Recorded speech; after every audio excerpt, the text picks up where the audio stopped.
and learn that in order to be able to get access to the rest of the country and to where problems are being had without being harassed by anyone for the most part, they're going to need to secure the favor of at least three of the five queens of Drakoll. Um, to help them in this endeavor, Esk, a kobold uh, guide slash expert, has agreed to join and help the party out there as he knows Drakoll very very well and has a bit of experience with at least plaguing the area, and that would be and under roads, especially around the area of Aurea, the Golden Dragonkin area. So, as it's a bit of a expertise of his, he's agreed to help out the party. But in order to get access to that area, unbothered access to that area, you'll need to get the blessing of the queens. With that in mind, we do have a correction from last week. I'm just put it out there. Is that going to go ahead and uh, in Drakoll, he started off in Agiris and are heading for Stanor. Stanor is the Bronze Dragon city up on the coast there, and they arrived there midday-ish and secured rooms at one of the nicer inns in the area. And that's where we left off. This open air, outdoor cafe area, seating area with a bar and food. And then the rooms are actually separate little cottages, essentially, kind of scattered around inside this low walled off area. And with that, the group is settled in for the evening to rest, gather their thoughts, and determine their next steps. You were told that Queen Siltiara of Agiris was going to send ahead information to the Queen here in Stanor to kind of let her know that you were coming. So arranging a time shouldn't be too difficult.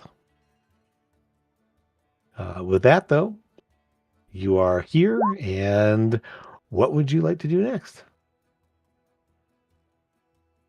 This is the morning. The morning after. If there's anything you need to do for the evening before, you can wait till the morning. Your choice. I mean, essentially, you have rooms. If there's anything you need to do before resting and planning for the next day, or sending out information or finding things out, you have the evening to do so. I sent a message stone to Ironar, and have they responded or? Well, they responded immediately. Yes, they will let you know that they're in Zinkr would or Kuvriak, either one would be aware that you're in the area to watch out for you. There are contacts in both locations. Cool. We're just gonna go in, Jim. YouTube's just frozen. YouTube's very blurry and it's just frozen. Okay. Okay, it's fixed now, I think. Okay. No, it's very laggy. Very laggy. Okay. Yeah, Discord has been very laggy for me right now. Yeah, it's all of the internet. Hey, fun times, yeah. Okay. Well, hopefully it all works itself out, and yes. I know it's broadcasting, but things were laggy. So, yeah. The queen in Ajuris, did we already have a meeting set with her? Essentially, she essentially sent a message ahead of you that you were in the area to speak with her. She did not arrange a specific time or place. She just said they're on their way. Keep an eye out for them. They will want to talk to you, kind of thing. Okay. So we need to go to the palace and just speak to someone and say we'd like an audience with the Queen. Yeah.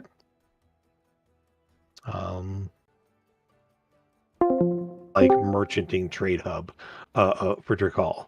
Zinkrell is more the business shipping of goods of like trade goods and everything else. Where Stanor is actually a lot of people come and go from here, like travelers come and go. It has the most widespread population of non-dragonkin. Not so many permanently, but a lot of visitors from other cultures and races and everything else in the area here, as it is sort of not less of a shipping and more of a merchanting slash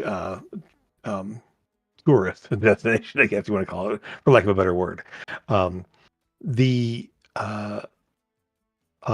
You don't know a lot about the queen here, other than she's the youngest of the queens. She's only fairly recently taken over, maybe only about 5 or 6 years ago. So of the queens, she's had the least experience, but is also the youngest. Other than that, you know her that she is a shrewd business person. She is very much into striking deals and finding setting up trade opportunities and such. If there's anything else you guys have for the evening, you can rest and then plan to head to the palace in the morning. Yeah. Sounds good. Yeah. Okay. So I'm gonna stay up and I'm gonna walk around, see if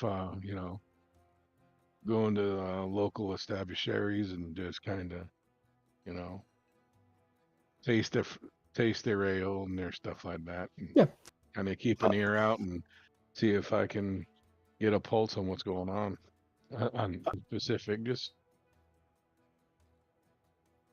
a couple things you will find. Go ahead and give me a what would be the best skill for this one? Investigation check. You're good at that. Kind of keeping your eyes and ears open and looking around. You do know that the crew is staying with the ship on the outskirts of the city. They didn't come in the city specifically, but they're sending some people in to pick up some things, some supplies, and everything else. But other than that, they're planning to stay with the ship until you essentially call on them. So did you get the Mason? Okay. You're gonna pick up here. There's not really watching out for it. There's not really a lot of crime. There's no syndicate here, specifically. There are some people, kind of as a lot of foreigners come and go from here. There are some folks that tend to ply a trade of some kind, pickpocketing some people here and there, but nothing severe. You don't see any people, any thugs, running any any serious muggings or anything like that. But you do spot a couple things here and there, people in the crowd, kind of stuff. Fairly all fairly minor. Food and drink, again, a pretty wide assortment. Things tend to be very spicy, a lot of spicy foods here, and the alcohol assortment is very, very eclectic. It's pretty much brought in from everywhere else. They don't seem to have a local specialty specifically, but they do bring things in from everywhere. And you would note there are a bit of rumors that there is a ship in the harbor, a royal ship, for people are calling it there, Queen's ship, whatever they're calling it there, a very large but fast ship by the look of it. It is a new ship that's been built. And there's been a lot of rumors about what it's for, what the intent is, because it's not really, doesn't look to be a war ship. It doesn't look to be a trade ship. It's something they're not really sure what it is. But it's fairly new, and there's been a bit of talk about it. What is it for? What is it there? It belongs to the queen. No, it belongs to the military. No, it belongs to some foreigner. It's, again, just a lot of talk.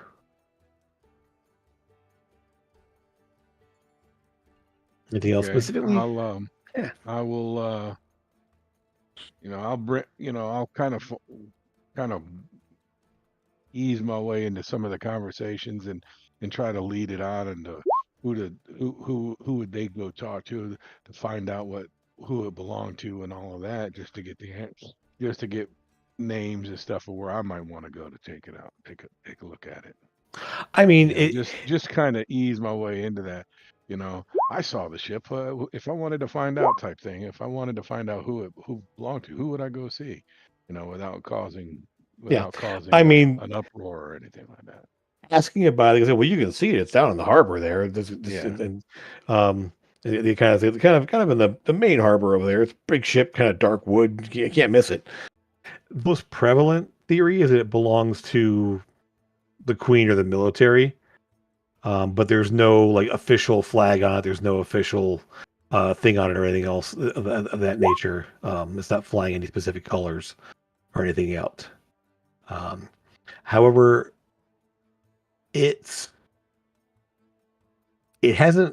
been mostly in dock. It's gone out a little bit here and there, but it hasn't been like it's been here for a while. For weeks. On its lasting trials, and it hasn't been christened yet, so to speak. Seems that way. Yeah, it's kind of the consensus, yeah. All right. Okay. I'll head down to the docks. Okay. Well, you see a big dark ship out there. It's fairly obvious. There are a few other like smaller, a few other ships there that do have like the Drakoll colors. It has the emblem. Do I see any ships there flying the colors of Zinkrell or anything like that? Not around that one. If you search different docks, which you can tell just kind of looking at it here, because you spend a little time around the docks in various places here. This seems to be sort of a centralized hub where there's some like obviously what look to be some military ships that all are flying standards colors. And then there's a separate section where there's some warehouses tucked away off the side there, where they're basically it's like that's a shipping area over there. Yeah, and those are the ones where Stanor's colors are. Yeah. All right. And there's a I'll ease up to somebody that looks like they're in the Harbor Masters area. You know, somebody that's like in there, and I'll flat out ask him. You know, that's a fine looking ship. Whose is it? Well, I don't think that's we need to be discussing potential of some kind here. I'm just trying to, You can say all you want. You're not from here, so I'm not going to tell you all of our secrets of what ships belong to who and what they're for. And I'll tell them in Draconian. I says, I've been around your people for decades, working with you. I'm no spy, but that's fine. I'll do a persuasion. Sure. Oh no. Yeah, it's not terrible. No, it is one of and I take egregious to what he says. Take all you want. You're not from here. You don't like it, you can leave. I'll leave. I mean, I'll be upset about it and just kind of,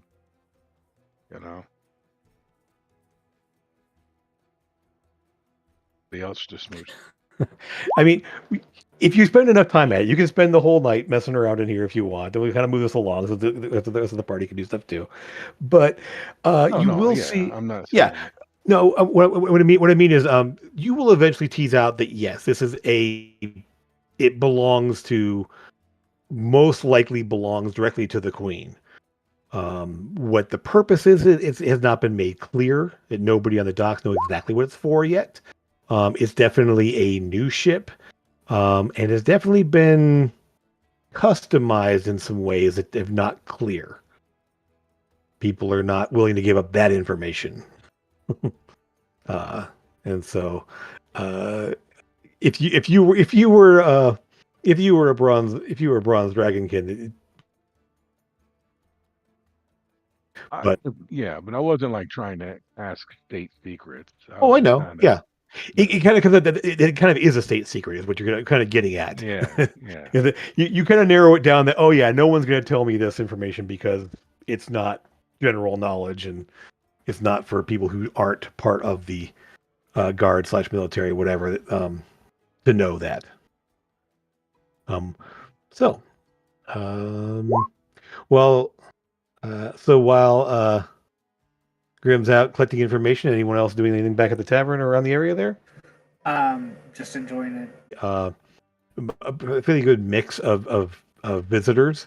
So you have all different races, all different types of people, and occupations and such by the look of it. But that's again just a mix of folks here, all enjoying the music, all enjoying the food, and the drink. The food is very good here. So I feel right at home. I've been here. I've been to the city a couple of times. yeah, and probably been to this place before too. Yeah. I was going to suggest us 3 ladies go, but is Sora going to have a shower? She has. She was told she was stinky, so she's going to go take a shower. Who said you were stinky? I don't remember, but maybe she told herself she's going to go take a shower. All right. Well, maybe when you're done, the 3 of us can go have a wander, get some food. Food. Yeah. You know, I'm all about the food. I know. We had those handsfuls of food the last I think time. it was Lucas who said that. I don't think it was Lucas that said that. I didn't say that, man. Okay, so Not to your face, anyway. so I would say after you cleaned up, whatever, refreshed, had some food and some drink and stuff, and want to head out toward the town there. The town is fairly lively. It is, like I said, there's a lot of people coming and going. You kind of move from one restaurant / bar / place to another. It's not quite as loud and chaotic as an old Karoon can be, Satara. As it's like almost like Battle of the Bands every night in an old Karoon. If you walk down the street there, and every tavern has music at varying volumes, kind of coming out the doors, and everyone's kind of and then there's a weird that weird mix of occasionally bands will start playing something, and then another band at another bar will actually start playing something that actually works with it, and then instead of like, so they end up like getting this odd sort of medley going on with multiple things. Here it's sort of like much more contained, less chaotic overall, but there's a pretty lively scene from place to place. And as you are 3, Sora, you get a lot more looks than you're used to. As most of the Dragonkin here are also bronze, and you are very much a warrior in bronze right now, walking around. And there's a lot of looks that you don't normally get. Amethyst, you best to catch out that Sora's getting the eye from a lot of people. She's spicy. I will see if Sora wants me to make myself look like I'm male and hold her hand so it looks like she's. I know she's spoken for, but not like. Bath, so people want to talk to her. I'm sorry. After they left, I would follow behind just in case, because this could be a little bit dangerous. So. Sure. Yeah. Yeah. You get the impression, watching them walk down the street there, anyone who like would think of doing anything kind of like sees this exotic looking elf, this tabaxi, and this very formidable looking, they sort of like no. There's a few that kind of look like they might go and try something and then immediately turn around because there's just way too much obvious presence here that's a little too dangerous for someone to just kind of walk up and try to pickpocket them or do anything else to them. Am I not seeing a lot of warrior type dragonkin around, or You is will it just see the fact that some. I'm a female? No, I mean, the thing is, I mean, you're not just a female. You are decked out, and you're 20 strength. You're a buff looking. Yeah, you see others that are warrior type, but they're more like guard types. That like they're not quite as tall, not quite as built, not quite as well equipped, both in body type and in gear. Um, you definitely have you definitely outclass most everyone else here in terms of like just the way you look, just sheer size and strength and everything else. So while you definitely see other fighter types, but they're mostly like guards. Um, you don't see too many that would give you a run for your money in terms of combat. Are any of them looking oddly? I mean, is there, apart from the colour of the scales, is there a lot of difference between a blue dragonkin and a bronze? I mean, there's. Yes, obviously. Go ahead, Jim.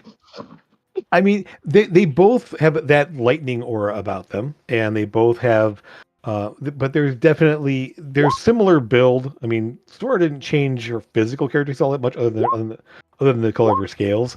So, looking at them, Lucas, with a trained eye, Sora would have sort of an exotic look about her compared to the others, because the build type, the frill, the ridges, everything else is a little bit different.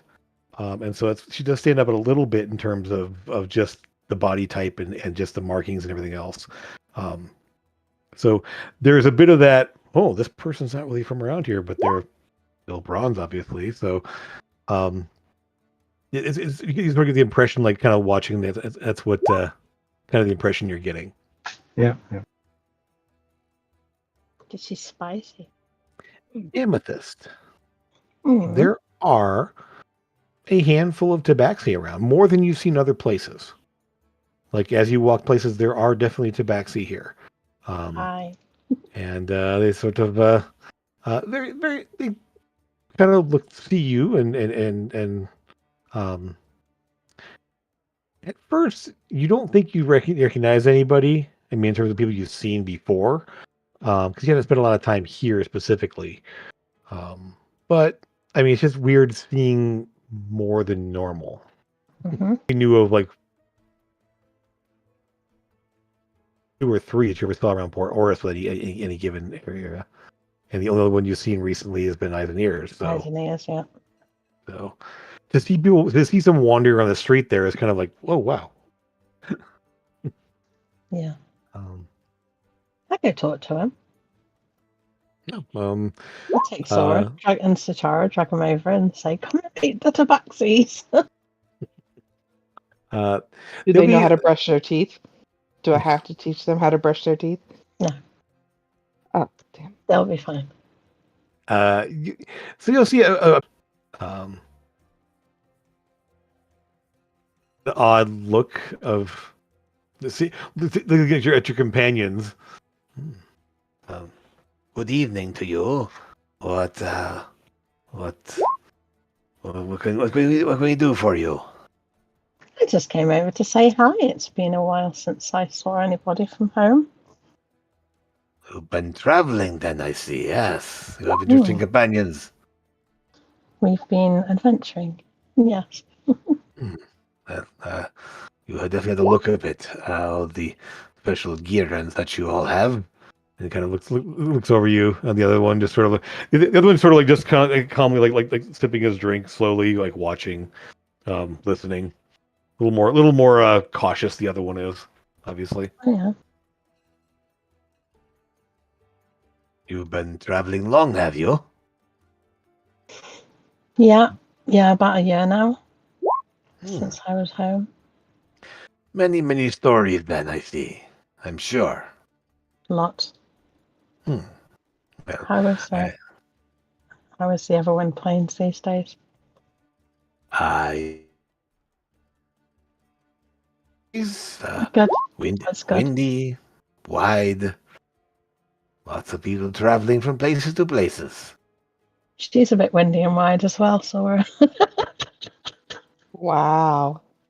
I will think you were on the windy part, but definitely wide, yes.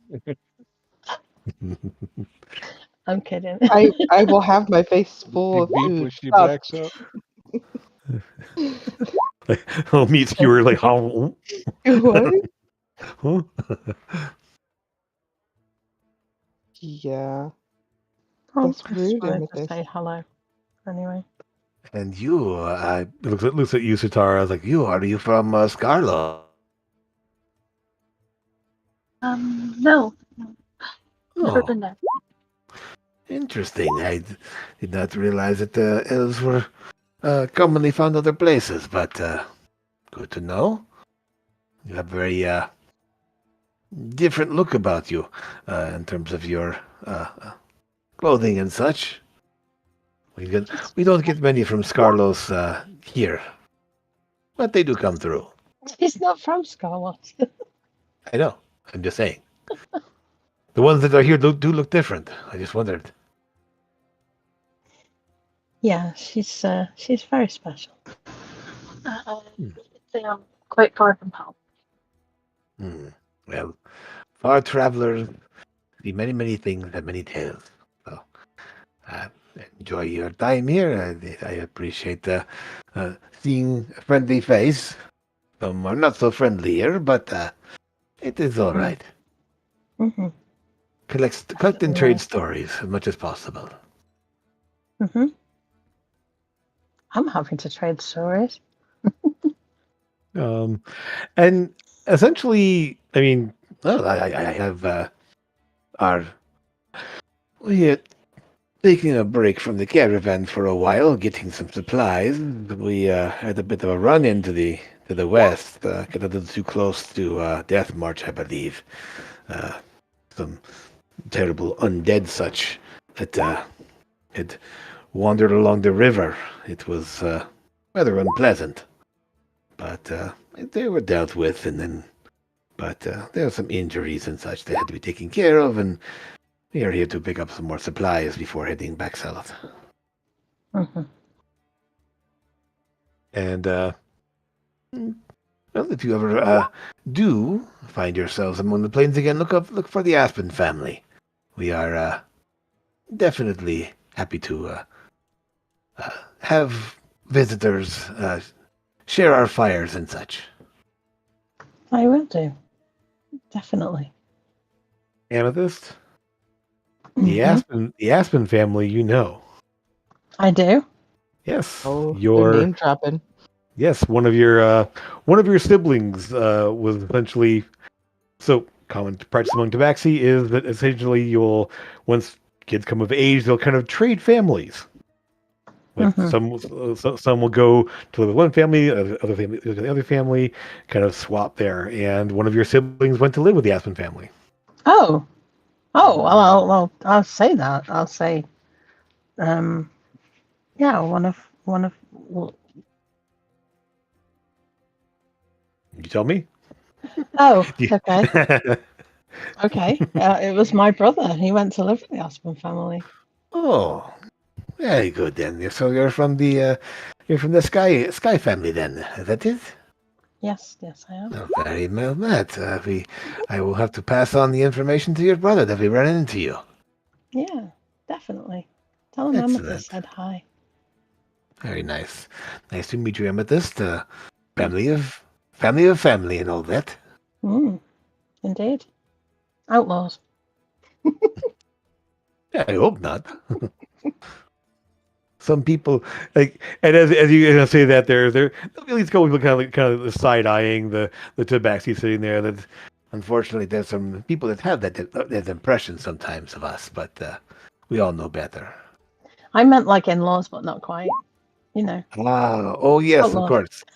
Not the bandit types, but the family No. type. Excellent, right. Sorry.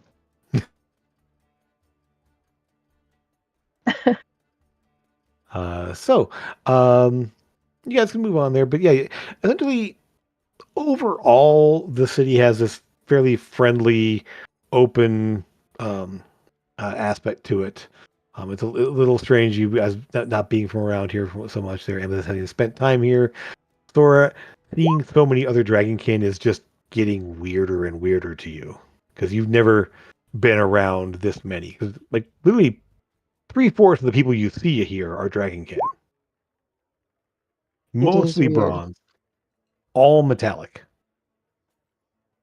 It's weird and it's scary all at the same time. Mm-hmm. And I'll probably pull an amethyst shirt to cue to stop talking. I want to move on. All right. Just saying Lucas. hi. Yep.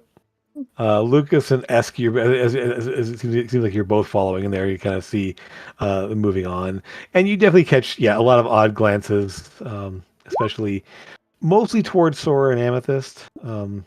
Esk, you're kind of people kind of overlook you for the most part, although you're very well geared. Kobolds sort of blend in as being short and there's always been this sort of kobold being lesser kind of thing. It's less so now, but like generations ago, that was sort of the impression. Partially because kobolds did set themselves up. Kobolds are just overlooked both literally and socially. Yeah. I'm fitting into the crowd. Yeah, you kind of blend in. Make sure things are okay. Yeah. So anything else anyone wants to do for the evening, or want to head back, get rest?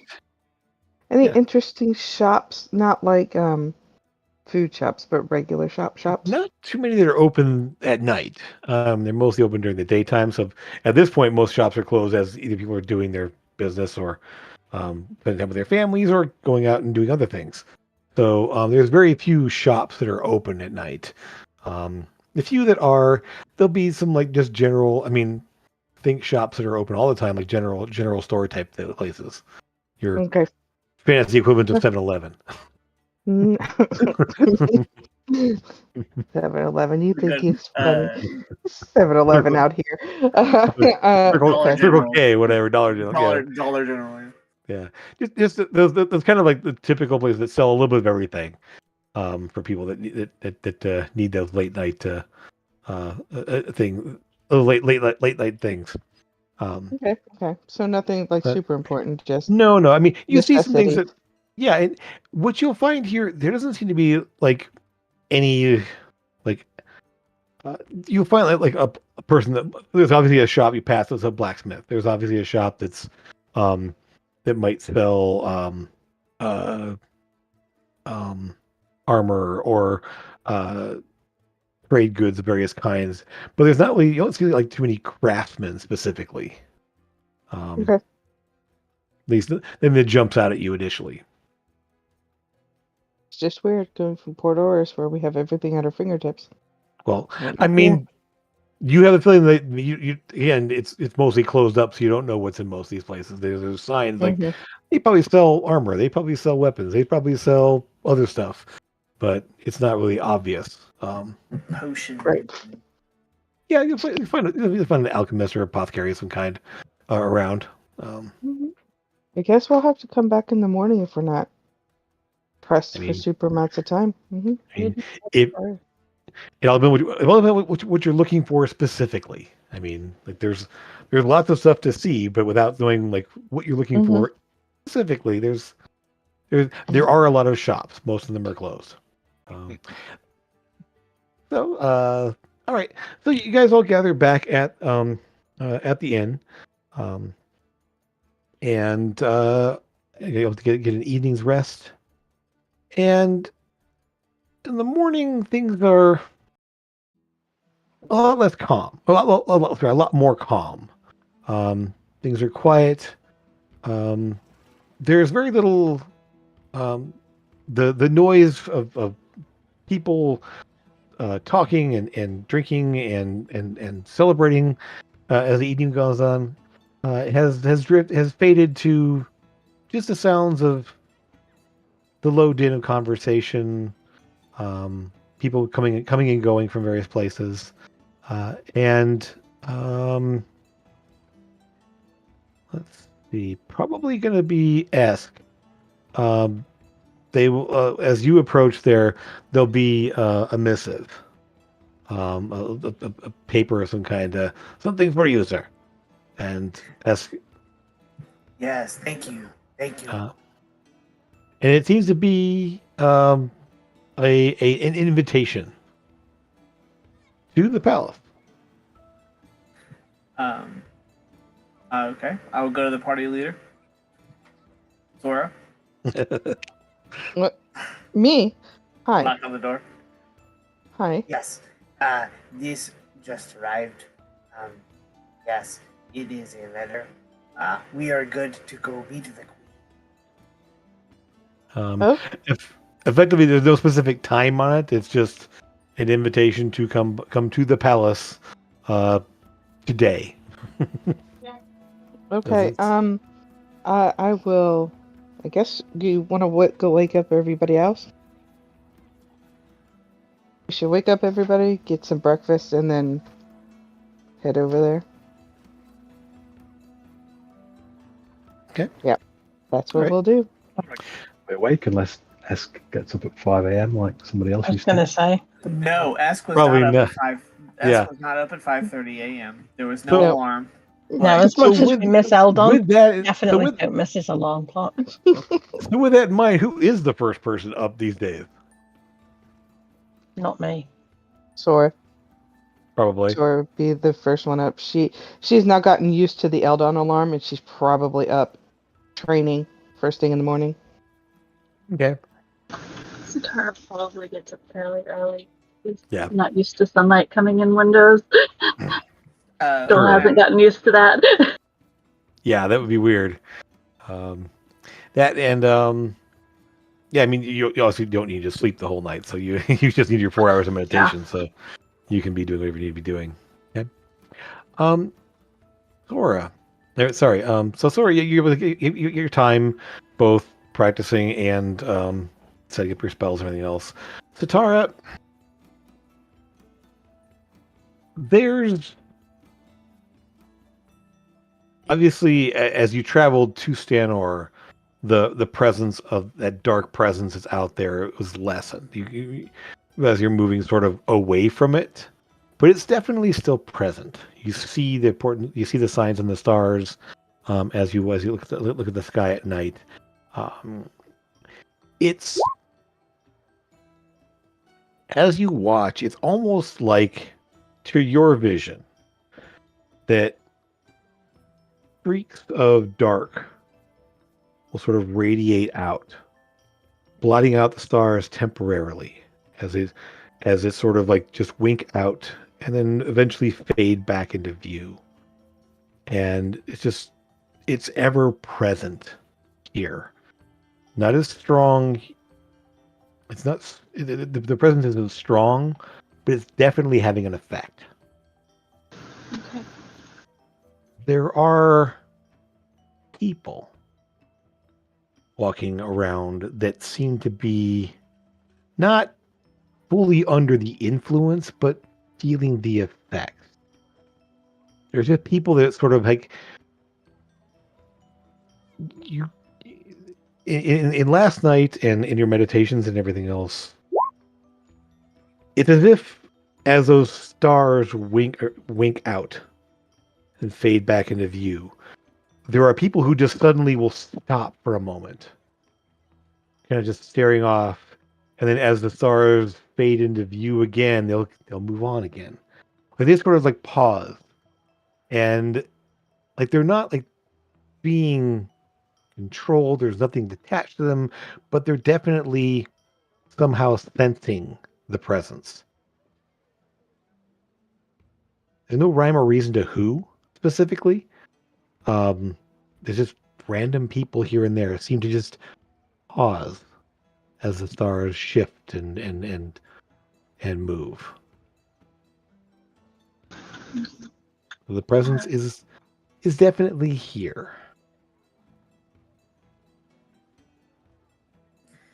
My blood's not pumping for anything here, right? I Not don't really, feel no. anything. Okay. No, nothing directly. I mean, there's a bit of a. I mean, you have much. you have yeah. In terms of like your senses, My you don't senses, sense yeah. you don't sense any of that here. And Sora, neither do you. Your divine senses aren't really going off either. There's no presence of anything. It's like I'm also not looking for it to be going off. you. I am always looking. Yeah. I am always. Well, Sora, I mean, I'm going to call it essentially. You don't like what I'm going to. Over time, your divine sense is such that you can sort of get that inkling that something is around. It's not specific. It's not so much there, but you definitely are as you grow in power as a paladin, you definitely are getting to the point where call it a spider sense, call it a passive divine sense. It's you're finding it more and more that the presence of it will sort of like just be sort of an itch or a little ringing in your ear that when you focus on it, then you can actually expend your divine sense to try to locate it. Just That's odd. That's not normal. no, it's been happening slowly over time. Okay.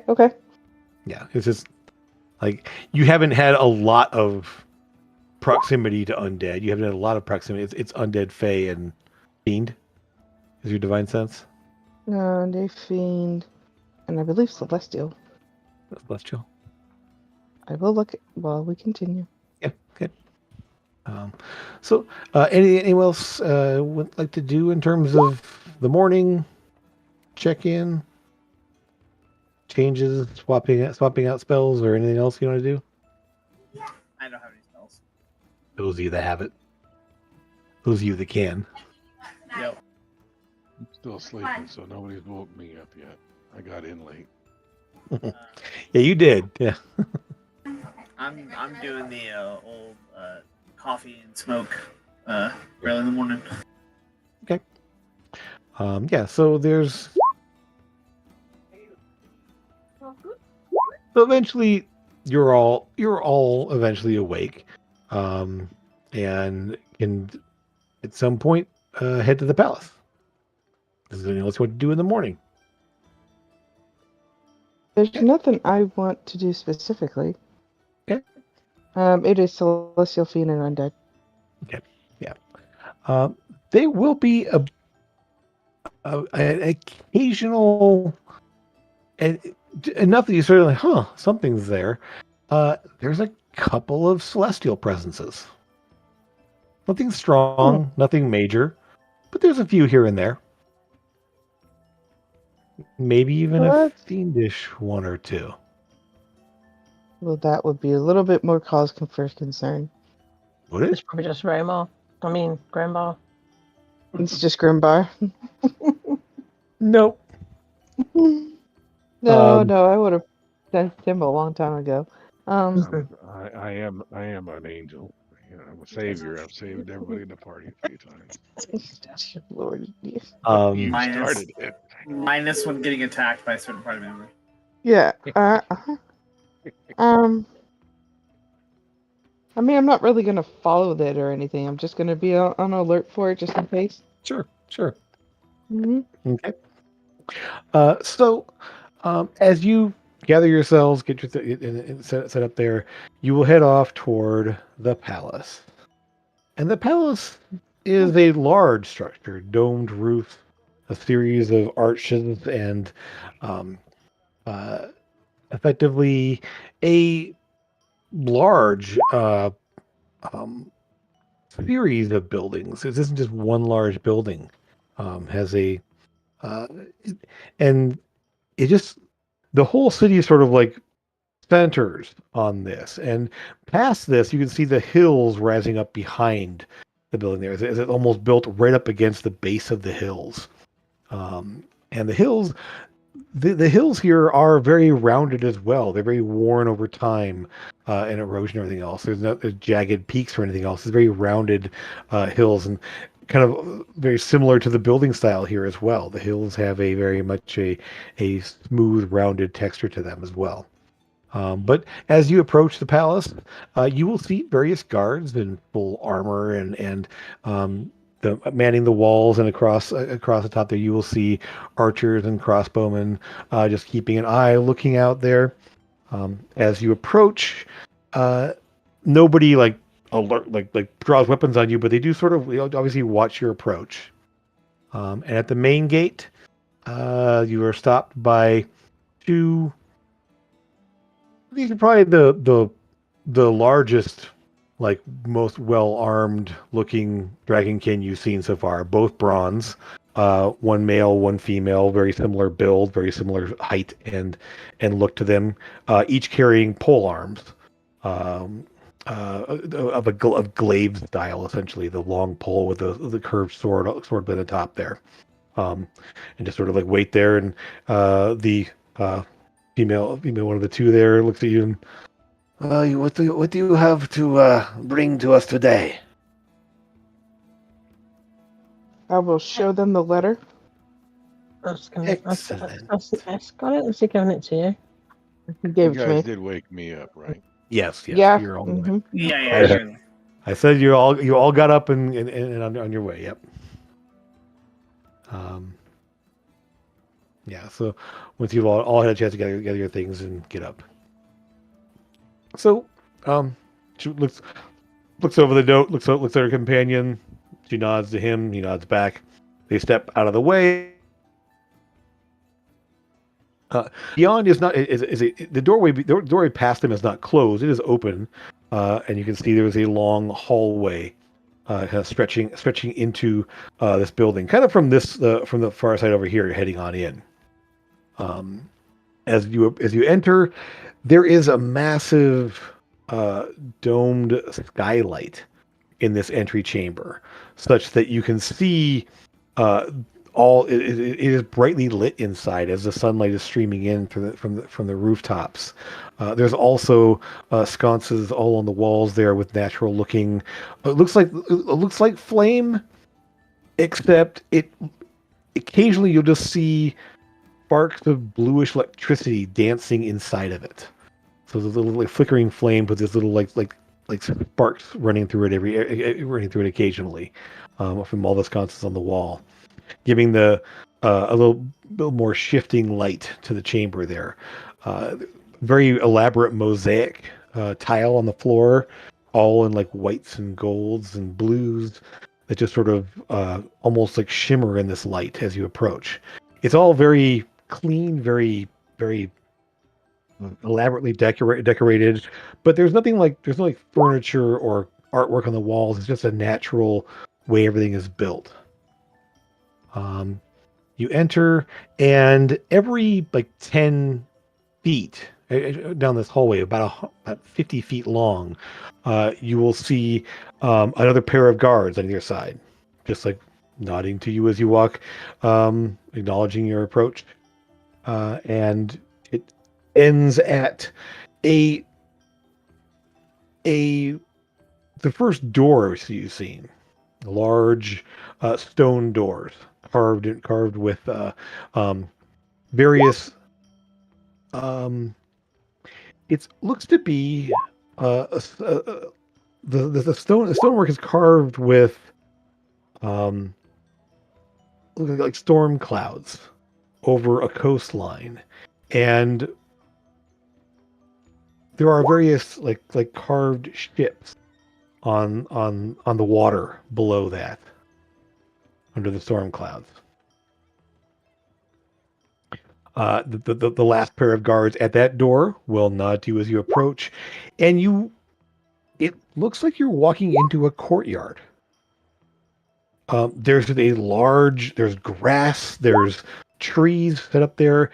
It's just huge, but there's no sunlight specifically. It's just these lights shining all over the rooftop of this large building, this large room. I mean, vast, 150 feet across, just open there with grass and pathways and flowers and shrubs everywhere, benches set out everywhere as you go. It's mirror reflected light. It's Possibly from the dome ceiling. Maybe it's essentially there's these little globes of light all over the place there. That it looks and feels like sunlight. It's warm. It has that same look of sunlight to it there, and you realize that looking at it, it might be pulling, like actually might be reflecting sunlight, almost like there might be sort of a natural light globes of some kind. It's hard to say exactly what it is. Never seen anything like it specifically. But in this vast chamber, you will see at the far end, winding chambers there is a table set out there with a large chair and a dragonkin woman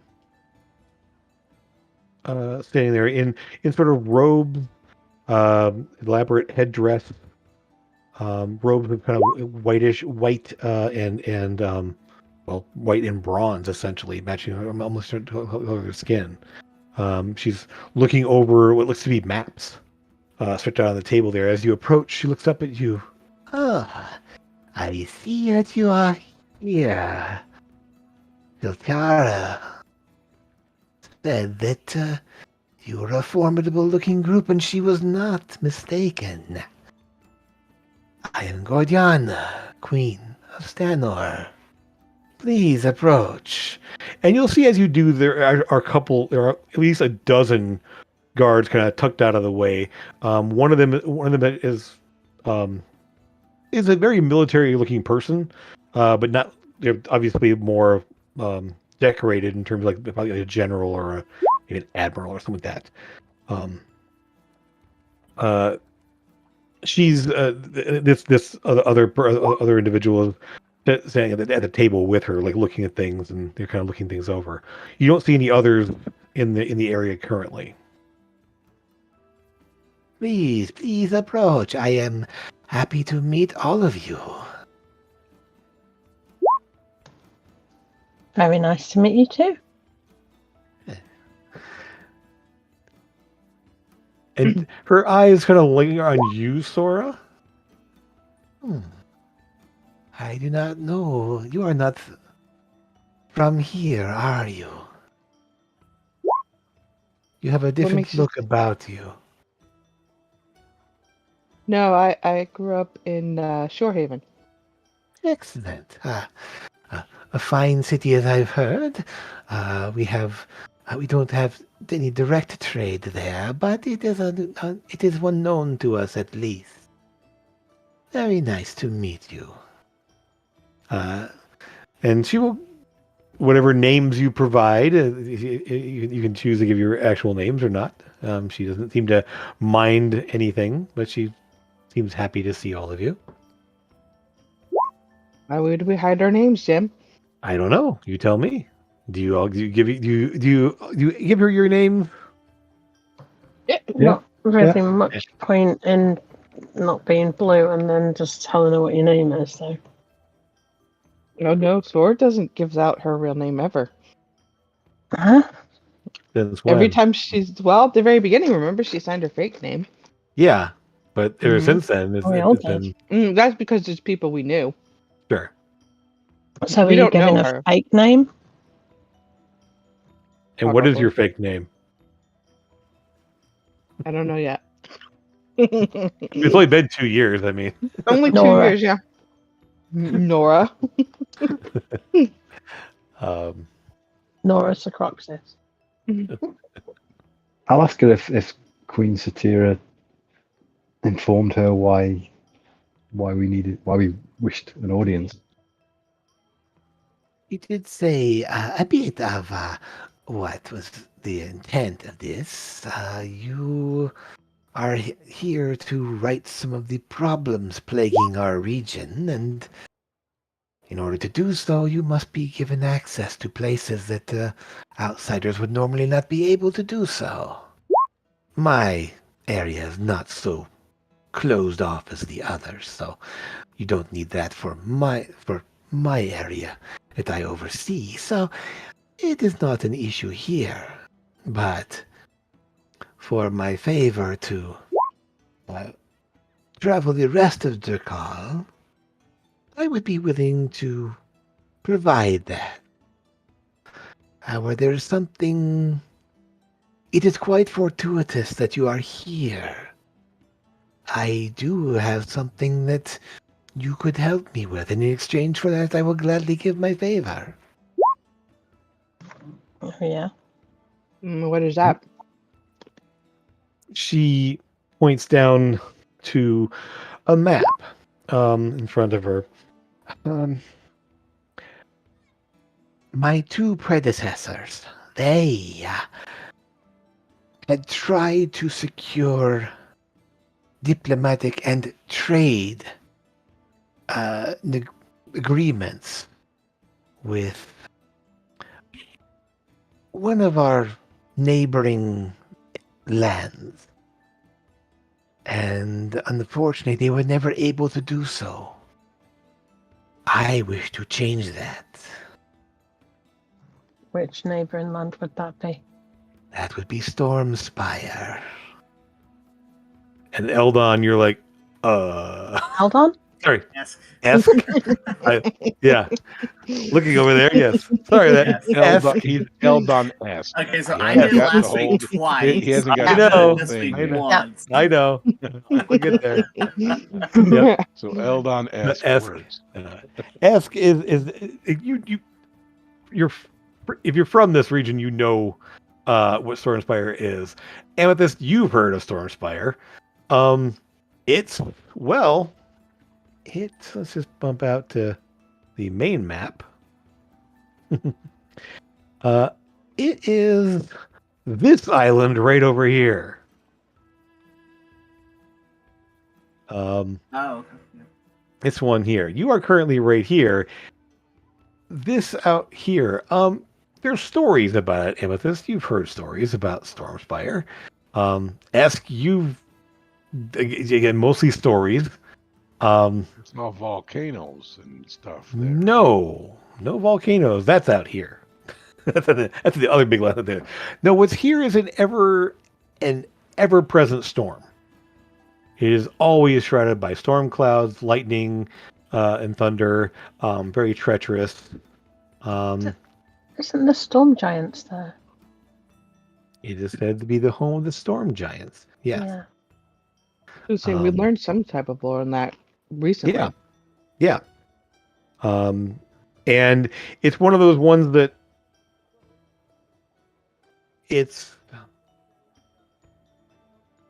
the stories are that no one can really go there. Is what the stories mostly have been. A treacherous place. Not so much the people as far as you're aware. Nobody knows much about the storm giants other than just they're very large and can call down lightning and such, and it gets into some like more fantastic tales of what they are, but they are very isolated. And so the fact that they want to set up some sort of diplomatic and trade negotiations with them, I think it's never been done as far as anyone's aware of. I have secured a ship specially made to make this journey. My predecessors sent ships themselves, and they were never heard from. The first was lost completely. No word, nothing. The second was sent, and there was a panicked message sent via magical means that something was attacking the ship, and it was lost before the message could be completed. And so my predecessors specifically said no one else would go there. But now that I've taken over, I wish to succeed where they failed. I have secured the means to do so. But I would like some skilled and powerful adventurers to go with the group to ensure they make it there safely. That is all I ask. If something happens and the ship is lost, and you are able to get away, I will hold no ill will toward you. Your favor will still be provided. It is only to make the attempt. Success, well, that will bring about more favor, more than just favor at that point. So you are asking us to be the guards? Is that what you are asking us to do? Effectively, yes. I mean, deal with any thing that the ship crew themselves cannot deal with. Obviously, if there's something terrible there, I would ask that you deal with it and ensure the safety of the vessel and its crew.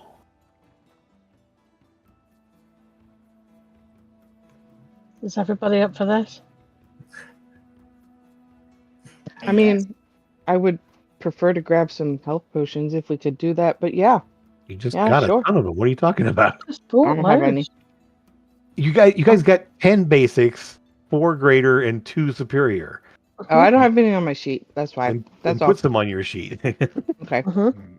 Yeah, I thought you put them on your sheet because you didn't They came pass from them your out to boyfriend. anybody.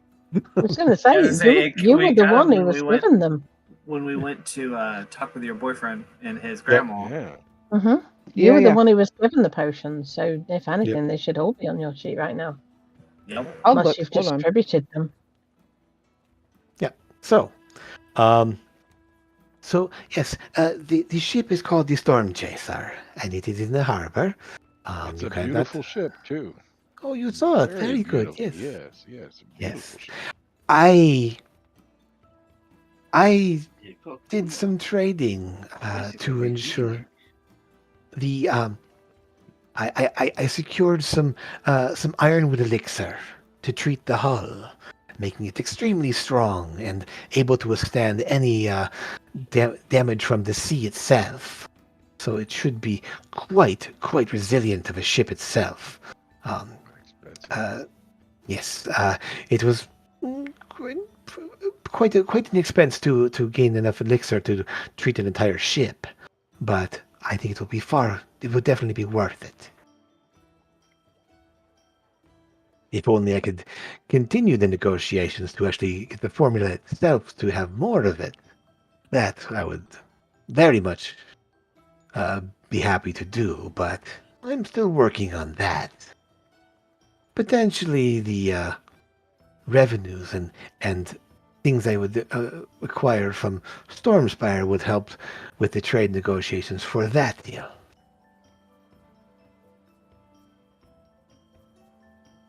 All right. Let's go. Do you have anything that would offer resistance to people and approaching this this area? I don't know what you mean. What things are you looking for specifically? I've heard that there's a lot of storms there, so anything that's resistant to thunder or lightning. I'm sure there can be the apothecaries may be able to do some sort of things. I mean, my kind does not need it. Of course. But I'm sure there some of our craftsmen can do that. If you wish, I could arrange for some elixirs to be provided for you. That would be fantastic. Excellent. I will send a writ to one of our the royal apothecaries to provide what they can. The ship is slated to leave soon. It would be about a 4-day journey to get there. Obviously, if you have ways of once the delegation has arrived, you are not required to stay with them at that point. As long as the delegation arrives there safely, you may go about your own business at that point. Meet back with me here, and I will provide what you need. Okay. I assume people of your skill and renown can have ways of traveling far distances and such. Mm-hmm. Yes, we have a couple of ways of getting places quickly. Excellent. I was going to ask her, do you have a teleportation circle that we could attune to get back in? We don't Um, have anything like that specifically here. Do you have the travel by tree also? Out of curiosity, Satara. I don't believe that I have it currently, but I could get it after a long rest. Yeah, so you could redo it there, and with that you could potentially you would just need to study a tree here before you leave, and there are some around. I would suggest to Lucas that this palace is an awfully good landmark to, sit and study for a while, maybe. And teleport. I mean, you could do somewhere outside the city too, as long as you can take some time to do that to find a good landing spot, essentially. Yeah, but I was just wondering if they had a circle. Yeah, no, she doesn't seem to have one readily available. Okay.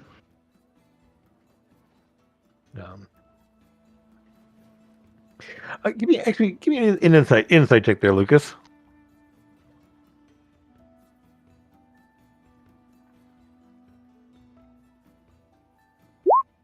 Yeah, I mean, you get the impression that she probably has one. It's just not available to someone that's not a trusted member of their court or her circle. Looking around, there's quite a bit of enchantments wrapped up in this building itself. So there probably is something somewhere, based on what you're seeing in terms of like, wow, those are sunlight globes, basically what they're providing sunlight on a permanent basis. The lighting in this place, the way it was made, obvious magic was used in the creation of this place. So the fact that if it doesn't, it'd be very, very shocking. But the idea of opening up a teleportation circle to someone to use, who they don't really know very well, is a little bit. Yeah. It may take some time to develop the trust to allow for it.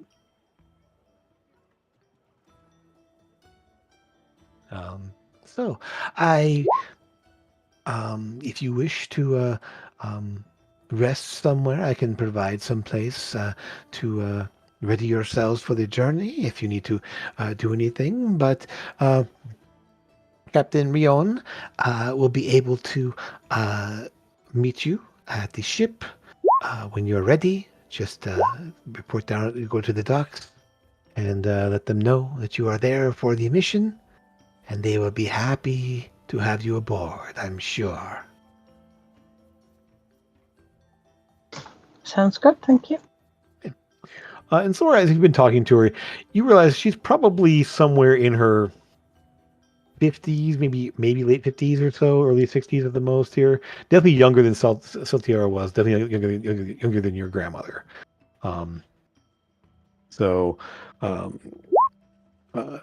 It does kind of show that she's fairly young to be a queen, as far as from what you've been gathering in the area.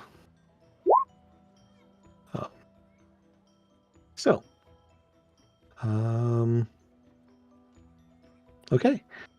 Well, is there any other information anything else you want to ask?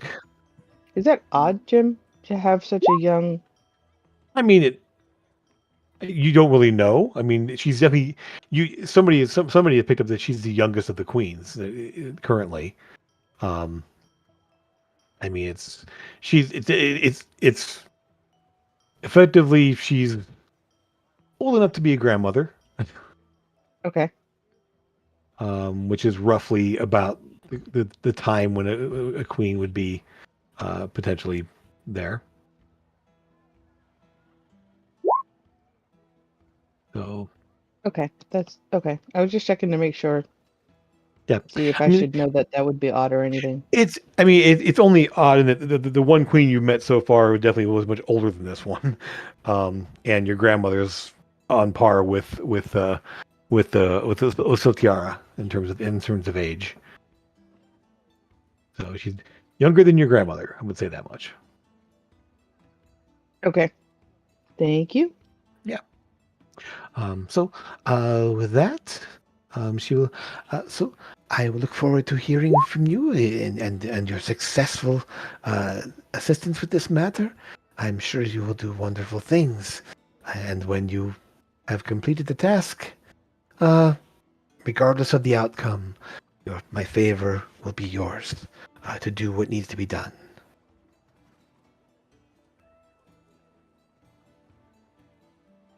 All right. Awesome. I think we're. Does want to do? No. Yeah. Can I get somebody to make me a sending stone, please? It's not We have something like 3 within the party. yeah, there's at least a couple in the party. I'm not sure who has them exactly. I have Eldon, one. Eldon has one. I've got one. Elbow. Here. I have one if you want to borrow it, Grimbar. Oh, they're not. Okay. Never mind. Yeah, essentially, they just give you like they let you do sending once per day to whoever.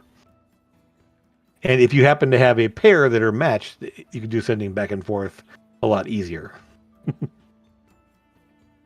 Kind of how they're what typically they'll be made in pairs, and those pairs will just be able to talk back and forth like a walkie-talkie almost. But the ones that are otherwise they just let you cast sending once per day normally. Or if you've got a telepathic girlfriend, you don't need one. Sure. Also, Eldon can make them, right? Sure. Well, he can. Yeah. He can. It's infused items. So He yeah. can infuse it. Yeah. Yeah. He can make them, so I can infuse them. You can send a message to Eldon to infuse them. So what I mean is that those he only has a limited number. It's infused item. It's one of his artificer abilities. Yeah. Things he can. But he can't just. He would Yeah. slowly be dropping Oh. some of his combat infusions. I would Yeah. think. But yeah, he has a limited number he could make. Otherwise, Yeah. Wasn't Actually, Eldon crafting working one- on something that was like a sending stone but better at one point? Well, actually, because we leveled up, right? So now he would be able to craft common and uncommon magic items. Mhm. So Yeah, it just takes time. Yeah, just time. Yeah. Just lots and lots and lots of time. Yeah. You could. Okay. So what I mean, so you could get you essentially potentially maybe purchase a sending stone. I'm They're- going to try at one point. Okay. Yes. Sure. Because Um, I don't want to use their products and stuff because because this is Okay. because basically I'm thinking this is going to be really profitable if we go there and we can set it up for them. Who knows? I might be able to get in on it and get names and stuff like that to start set for other people to set up. Sure. Get it to Iron R or even to some people I know in Coppervale or something. Yeah.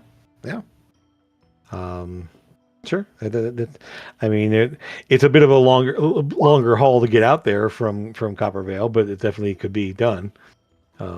Yeah. So with that, one thing you will see, you will end up getting a set of essentially elixirs of lightning resistance. You'll get 5 of them. So for when you take this elixir, I believe they exist. Let me double check that there. It lasts for an hour, I believe, when you take them. Mm-hmm. Or potion of resistance, is that what it is? Yeah, potion of lightning resistance. Yeah. So yeah, you get 5 potions of lightning resistance, and yeah, so you just gonna put them on your sheet there. There's to do one for each of you who don't already have the resistance. I can't then make immunity to it, can I? No, you cannot. That's how it works. No. I tried. Okay. Yeah. So, anything? So, Grim, I would say eventually, Grim, give me another I didn't investigation mean check. to do it. Okay. Okay. You have your Didn't mean time. to do it right now, but okay. Yeah. Let's see if you happen to spot somebody on the way there. You will find a shop that sells some like minor items, some minor magic items, anything else.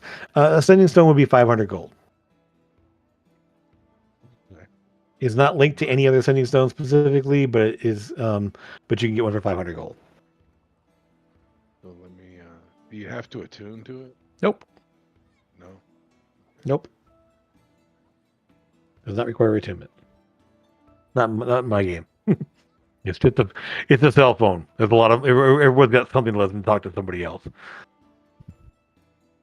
They're becoming more and more common. I mean, in the West, actually, people are starting to make Manatech versions of sending. I'm going to try to get some unique object from obviously the place so I can teleport back. It's an Yeah, not a associated problem. object. Yeah, you can find effectively a section of one of the little chunk of one of the walls someplace, or right, maybe in there if we want to get something outside the city. Where would you want to teleport to? I guess what it comes down to. Where do you want to land? Well, we are allowed in the city, aren't we? It's not one of the Yeah. cities we can't go to. So yeah, just somewhere in the city. Okay.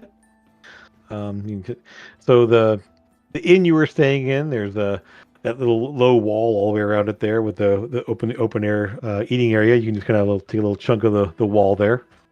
Yeah, that's good. Sure. Okay. Is like an armor shop, just something interesting. Is there any like interesting? Well, again, what are you looking for? I don't have a random item list here. So if you're looking for something specific, let me know. There's a chance they might have it. So yeah. And,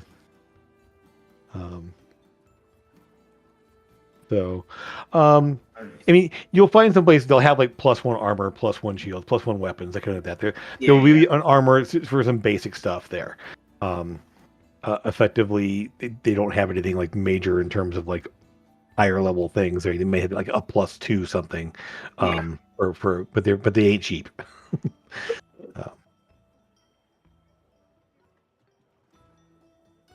They tend to hold on to those things pretty tightly unless they're unless someone can shell it out. Yeah, I was just, Esk was just walking around, looking around. As we're walking I mean, you will find some interesting things here, but again, nothing that screams that he's like, I need to buy that. I mean, it's like, oh, that's nice. That's nice. Yeah, that's nice, cool. But not better than what you have currently. Right. Yes, so Star, there will be a couple of this. There are some trees in the city, even a couple of very large ones there. There's one sort of in this. You kind of spot it over top of the buildings because these buildings aren't really tall. So there's actually kind of a centralized tree that has just a lot of. There's a lot of like low benches around it, and essentially it's think of it as. There's a bunch of tables where people are like playing some form of chess or cards or dice, kind of sitting into the shade of this tree.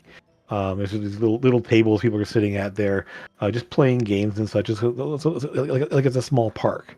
But yeah, it's a massive tree, kind of an old, sprawling, twisted, gnarled roots and everything else. Definitely old tree that's here. Okay. You can kind of attune to the tree a little bit there, kind of getting a feel for its presence enough that you could definitely reach out to it again. Takes about an hour or so to do that, roughly. Oh, you're able to. Anything else you want to do before heading to the ship? I think we should just go. Okay. Yeah, good to go. Okay. So, do you all want to let our airship know what's happening? Yeah. I was going to say, do we want to just, I don't know, do we want to send them back? I don't really like the idea of them being in this area without us being here. I don't think they're going to get messed with. I think they'll be okay. You do? And they're selling things. Mhm. They can. None of You them wanna are Dragonborn. want to see if we can get Oh, I eyes and know. ears to come with us? Mm. No. No, because none of them are Dragonkin, and there are obviously tourists here as well. I think that they'll be okay. Hmm.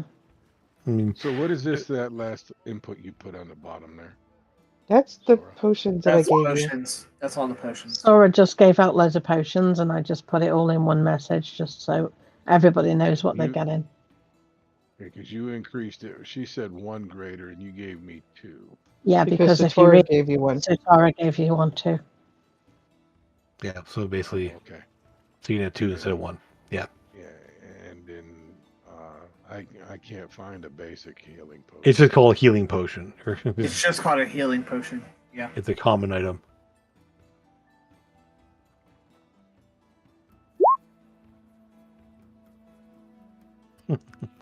So yeah, Sitara is spent some time there, the tree there, and while you guys are kind of doing their thing, afterwards you head. I mean, okay. You feel free to have the conversation, so I'm not doing all the talking, guys. Like, I don't want to interrupt you, Jim. well, I will pause when you want to talk. It's not an interruption for you guys to role play. That's the name of the game. Sorry, The she's role play really doesn't have amazing. to. I'm gonna time my approach to the ship for about the same time frame an evening that the smart ass dockhand was there. So, Sora's just very amazed that Satora's talking to trees and wonders if they talk back. Well, they don't exactly talk back, but I get a sense of their essence. Oh, so not like my imaginary friend. You have an What imaginary she's looking friend? for, lass. I mean, talk to Lucas. He likes 2 women at a time. I mean, shit, he might want to go for 3. So no, yeah, well, Bahamut, the deity, the dragon deity. I talk to him usually every night. Oh, really? Yes. And when I first met Amethyst, she said she had imaginary friends that she talked to, and we bonded over that. Very interesting. So yours don't talk back, huh? Not like words, okay. No. There's a spell for that. I can allow them to talk back with a spell, but no, they don't typically talk back. Cool. I can also talk to animals. Yeah, I talk to them, but they usually don't answer. Oh. Who I have does? spells that let them Lost answer. Rob. Oh, Well, and that's Bernie, Bernie. too. Well, Bernie looked like she was frozen, so yeah, that made sense. Yeah. Okay. Hey, Rob's Rob's back. Rob's back. Just wait on Bernie.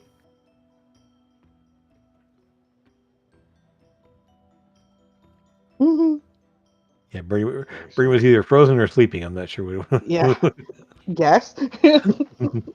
So in the evening or whatever, I'm going to go and I'm going to send a sending message Mhm. of to Mabel and Ironar and letting them know where I'm going.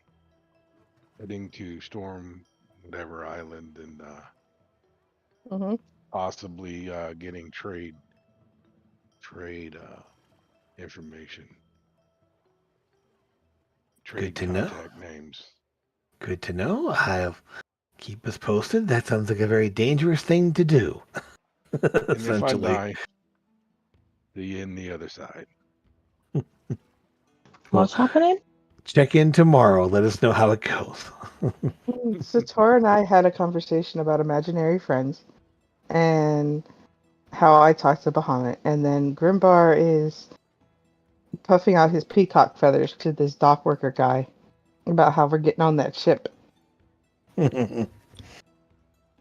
Effectively, when you get out to the dock areas there, and it won't be evening because I mean it was morning when you guys met with the Queen, and then just did a little bit of shopping and checking out some things. It's probably afternoon at this point. Unless you want to I push it to sent that later, that's message fine. before. No, I sent that message before I went to the ship, just so you Sure. know. I mean, I Yeah. don't need them. Yeah, on the way. Yeah, that's fine. And in private, so. Sure. You can just kind of step away and kind of talk into it. So, with sending, you pretty much just whisper into it, then they hear it. So, but you are able to get to the shipyard, and yes, the ship, the Storm Chaser, is a large. Thor, you know ships the best probably. Actually, because you're from a coastal town. This used to be some sort of a. It looks to be sort of a modified merchant ship. It's not meant for combat. It's obviously meant for speed. Mhm. Although it looks to be pretty well reinforced. 3 masts, fairly large, like multi sails, multiple sails on each mast. It's overall a little bit bigger than Serenity is, just in terms of um, just the size of it. But it is kind of longer and sleeker as well. So it's kind of a dark, rich-looking wood hull as you approach there, and there are people on the docks there. It seems that they're obviously getting it ready to go when you guys arrive. Probably messaged ahead that somebody was coming to join them, and that the mission was going to be heading out soon. The dock worker, again, without seeking them out, they don't doesn't really hassle you at all. Just seeing where you're headed. And as you approach, a couple of people working on the ship there is kind of yell to someone, and on the deck you see a tall, thin dragonkin, bronze-colored, with a very full-on like Commodore hat, just that fancy-looking hat there, and a big coat, just looking like like some sort of a not so much a pirate, but more so that admiral look to him there, with the little epaulets on the shoulder and buttons down the front and the big hat. Welcome. Thanks for going with us. I am Captain Ron. And you realize, like, Sora, in Draconic, it basically just means runner. But running is what it comes out as. Running.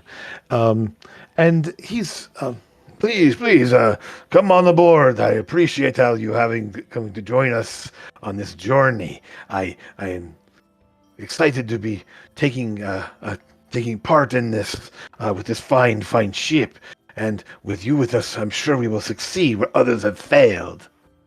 We're going to make history here. One way or another, we sure are. But I do have a question for you. Of course. Please come aboard. Seems to be, as she's walking across the board, pretty quick with all the amount of sails that are here. But is it? I want to say dexterous, but ships aren't dexterous. But like, can it quick maneuver? It is quite. It is. Part of that is the skill of the crew, but yes, it is meant to be quite maneuverable in the water and such. I mean, as much as any ship can be. But yes, she is quite fast and quite maneuverable. So, Very please. good.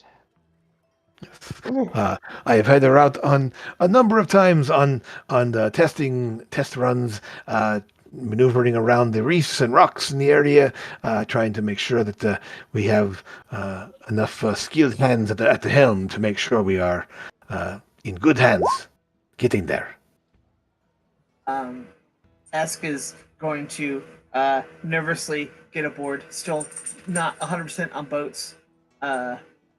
Sky is one thing, but the ocean is deep and scary and would much rather be underground. Yep. Should we preemptively cast maybe out like in the water some bit, but like soonish the ability to breathe underwater? I mean, sure. If Sutara's That's got that prepped, 24 hours, doesn't it? Yeah. Mhm. If Sutara wants to do that on like the crew and well, us. it's only a limited number of people. There's about a total of about 10 to 15 crew. By the look of it, I Oh. would agree. I would agree that we should have it prepared, but I wouldn't cast it until we know the ship is about to go down. It'll So take that some way, time to cast It it, though, doesn't it? lasts 24 hours. She could cast it every morning Yeah. while we're traveling. What's the That cast would time make on it? sense, just in case. I'm only worried because some people are worried about sinking. Ask If she doesn't mind, but, if you know, she that doesn't is. mind. Casting time is only one action, so yeah. yeah. Yep, And cool. is what 10 people? 10 people, yeah. Oh, So awesome. you Yeah. So it's Yeah. a lot of. It'll hit all 6 of us and then got a few 4 other crew crew. members. Yep. All right. Cool beans. So you will see among the crew, there are it's mostly dragonkin, as we would assume. But among the about 15 or so crew, it's hard to count them all because they're moving up and below decks. They're kind of moving all over the place there. But two that stand out to you are definitely bluish-skinned humanoids. By the look of it, to be Tritons. So two of them are Well, definitely they don't need a lot of breathing. exactly yes. Mm-hmm. No, they don't. And you get that they have it's sort of they still have hair. Their hair is sort of either dark, almost black. One of them one has hair that's almost like dark black, and one of them is kind of a dark green. Their hair is one of them has it pulled back and it's kind of like sharp, like high ponytail kind of like that, and one of them is kind of loose. The very dark black hair is kind of loose down over the shoulders there. They do have little slits behind their ears and their necks there. That would be considered their gills as far as you're aware. And there's a bit of an odd little ridge along their ears that is almost reminiscent of fins. There's little frills along their ears. They have red hands as well. Yes, somewhat there. So you can see there's when they hold it out there, they do have webbing between their fingers, and they are running around. They are not running around with boots on the deck of the ship. There, they are, and you have the webbed toes as well. So they actually can seem they are as at home in the water as they are on land. More so. So how many of the crew are Tritons? Two. The rest are Dragonkin bronze. Mm-hmm. So, Captain Wilkins is aboard. Ronan is happy to have you on there and shows you to where you guys have bunks essentially. Sorry, I only have 2 rooms for you available because we do have a full crew among us here. So you can share or however you wish. There are essentially. Let's see, 6 of you, so 2 rooms. I can set up a bunk bed and a hammock in each one, so you can have all sleep at the same time, or you can do things in shifts however you wish. Girls and boys. they do they have a mast? Oh yeah, mast. Yeah, tall mast. No, the crow's nest. Yeah. Yeah. Typically have, and you see that essentially, as they're prepping their one person is up in the crow's nest. They're kind of like watching out there. You see the spyglass. They're kind of like keeping an eye, watching Eyes things. and ears never used it, so I always slept up there. So He Nope. doesn't need it. Yep, he doesn't have to have it. But yes, there is somebody stationed up there. Yes. Well, so I can make sure you all have accommodations. essentially, we are prepared to set sail whenever you're all ready as well. I think our shipping, the ship is just about all of our supplies are being loaded. You got to join just through the last few like barrels and a couple of crates being loaded up onto the deck of the ship there and taken down below decks. Anything? Is there anything you need for the trip? Anything you need to do? Milk. I just need milk. Looks at you like milk. Yes. Her mama dropped her on her head. You got any beer or any ale? Yes. No, we don't have any milk. Why would you take I'll milk? deal with water. There's nowhere to keep it cool. Yeah, milk. Oh, water's cold. Just hang it over the side. The water will keep it cold. Actually, Unless these are hot waters. They're not hot, but they're not like freezing or anything like that. It's actually. Just leave milk in the sun all day. That'll go well. We'll have cheese. Unless you're trying to make cheese. Does the captain know what happened to the previous ships that made the journey? So, I understand. The two previous voyages, I know that there were two previous ships sent there. One about, I believe it was 12 years ago, and one about 7 years ago. The first one that was sent, that I'm aware of at least, it just never heard of again. It was assumed to be lost at sea. The second, from what I understand from the reports, was that a message was sent out there. They were attacked. The ship was attacked, and the message cut off before it was fully. The nature of the attack was revealed. So something dangerous attacked the ship and then sunk it up with it assumed. Does he know how far out it was when it got attacked? Oh, the second one was in sight of the land. They were actually reporting that they could that they had sighted that they spotted land, and were going to be arriving within the day, and. Okay. Ears what? Oh, let's figure Not eyes and ears. No, he's back on the ship. Saw her singing, so Amethyst got her fingers in her ears. Yeah, Zora does not have a performance skill. Nope. No. I think you should roll performance, though. But an okay charisma, so roll performance. So we can see how terrible it is. Performance? Okay, let's really see how it is. It's not why not? Too terrible. Yeah. 16. I mean, it's reasonable. I mean, it's not like not a professional level singer by means, but she carried the tune well, and it's not unpleasant. Singing a sea shanty. But I'm winding Sora up and saying, no, stop singing. Yeah. A couple of the music and they kind of smile as they go about their work. I'll have to sing sea shanty as you wait. So, within an hour or so, you guys arriving there, the ship is ready to take off there, and so the last call for anything you need to do. We're ready to set sail. Want to get a good time under our belt. I'm just standing at the rail. I'm looking, see if I can see that guy. I mean, you'll spot him kind of moving around there. He's basically on the docks there. He's just sort of the harbor master kind of thing. I mean, that poor guy. What did he ever do to you? He dared have to give him any kind of attitude. Oh. I'm not gonna do nothing. I'm just watching him. Thinking.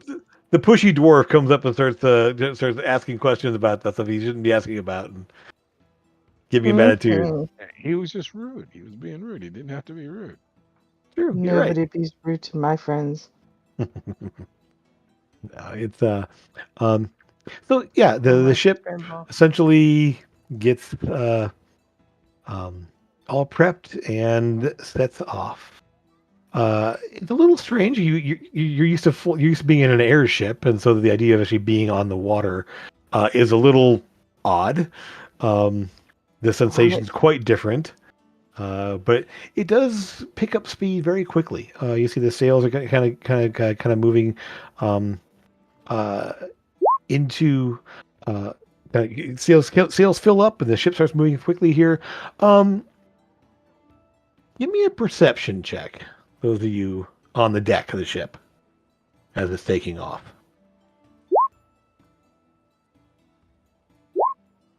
I will do that, but I was typing on a message. No worries. Perception. Okay.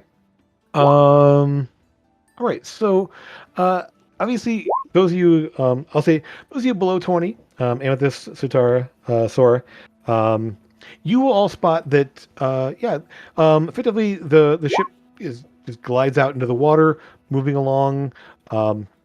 It seems very, very solid. Sora, even though you rolled low, you can definitely feel the ship is really moving through the waves well.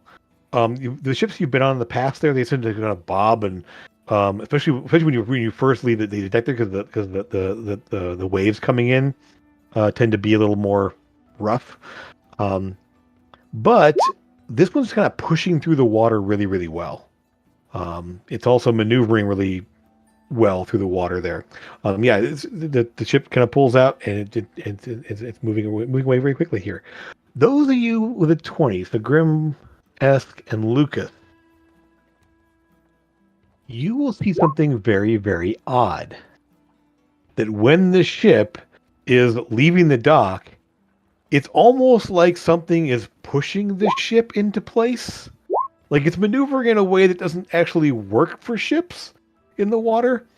So essentially, the ship kind of pulls away, but as it does, it's kind of like literally turning in the water at the same time as it's actually taking forward there in a way that's not really possible for ships to do.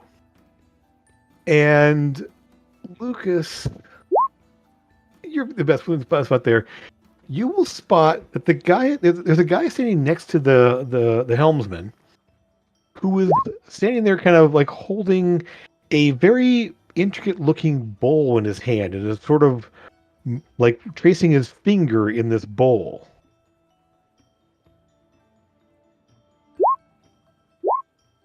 Some enchanted item he's holding there. So there's the helmsman on the actual wheel, and the guy standing next to him with this very fine looking engraved bowl in his hand. That's interesting. I'll ask him. What's that? What's going on?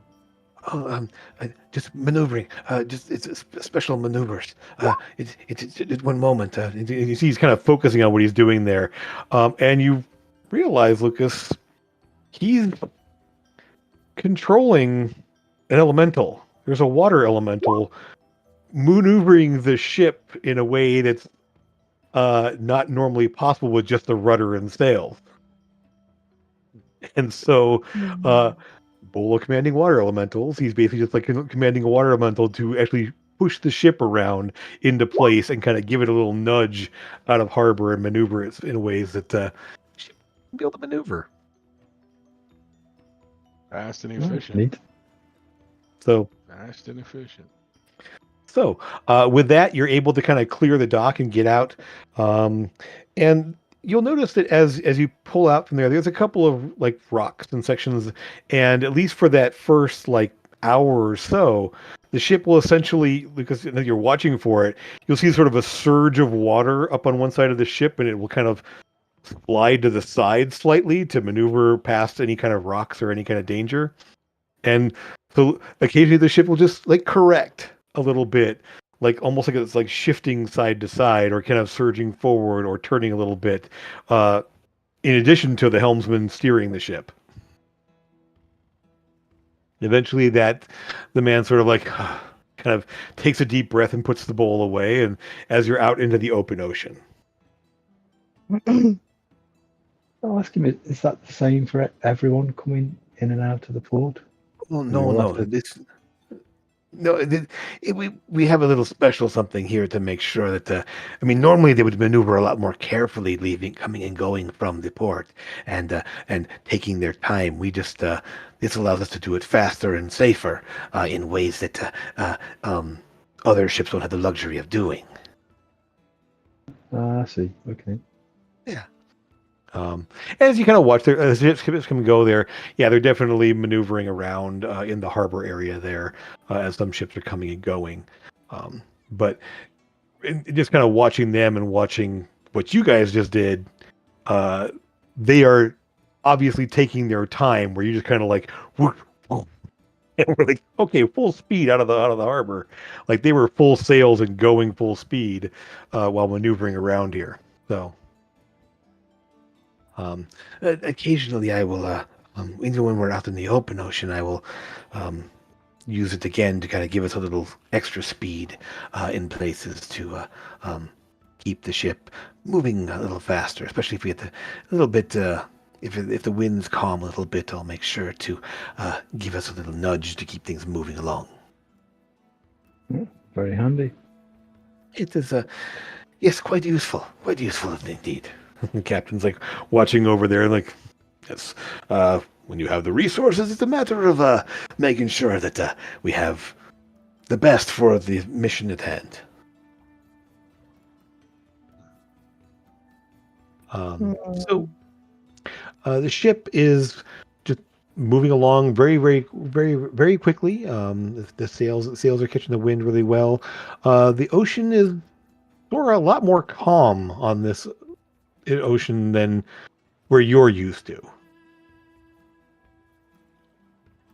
Brutal of an ocean there, the currents and everything else here. And while there's definitely obviously currents, there's still waves and everything else. It's definitely the ocean here is calmer than what you're used to at home. So the ship is underway. You guys will eventually. I look at Esk. Yeah. Oh, sorry. I look Go at ahead. Esk and I say, and I whisper, 5 gold, the captain's royalty, or related. It is a possibility, yes. He's too I small. will look When at the you captain. have the money and the resources, he's noble. Yes. I will look at the captain. Do I recognize the captain? Give me a history check.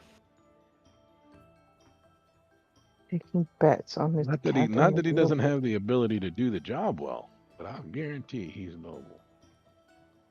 He can do the job, but he wouldn't have gotten it. So effectively, Ronan is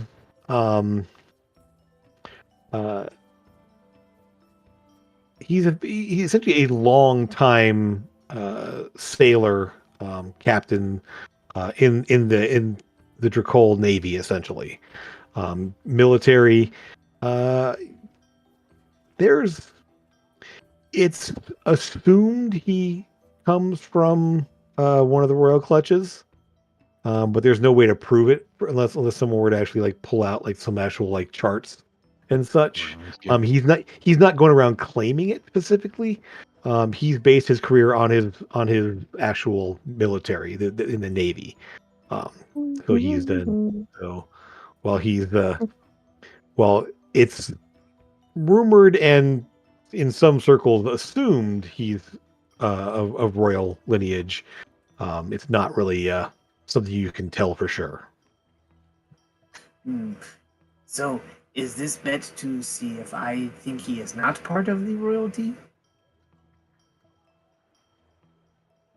And you think he is? What is the what exactly are we betting? Well, it was more of a statement, but I will say he is at least a cousin to the queen or the royal family. Cousin. Yes. So, what exactly is the bet? Yes. don't know. It was more of a statement. So you bet 5 gold. Oh. He's related to the queen. Yeah. Okay, Um, take that bet, Esk. yes, I shall take that. Okay. So essentially, you're betting he's not. I'm royalty. betting he's not part of the queen, specifically the queen. Sure. We'll figure that out later. Yes. Okay. Okay. Well, that'll be. I'm not arguing that he's related royalty, but maybe not to this specific royal family. Yes, but you said specifically the Specifically. queen. No. I got Okay. you. Okay. I got you. No worries. Yep. No. All right. No. I understood. And so, as the sun sets, Never bet with behind, Kobold.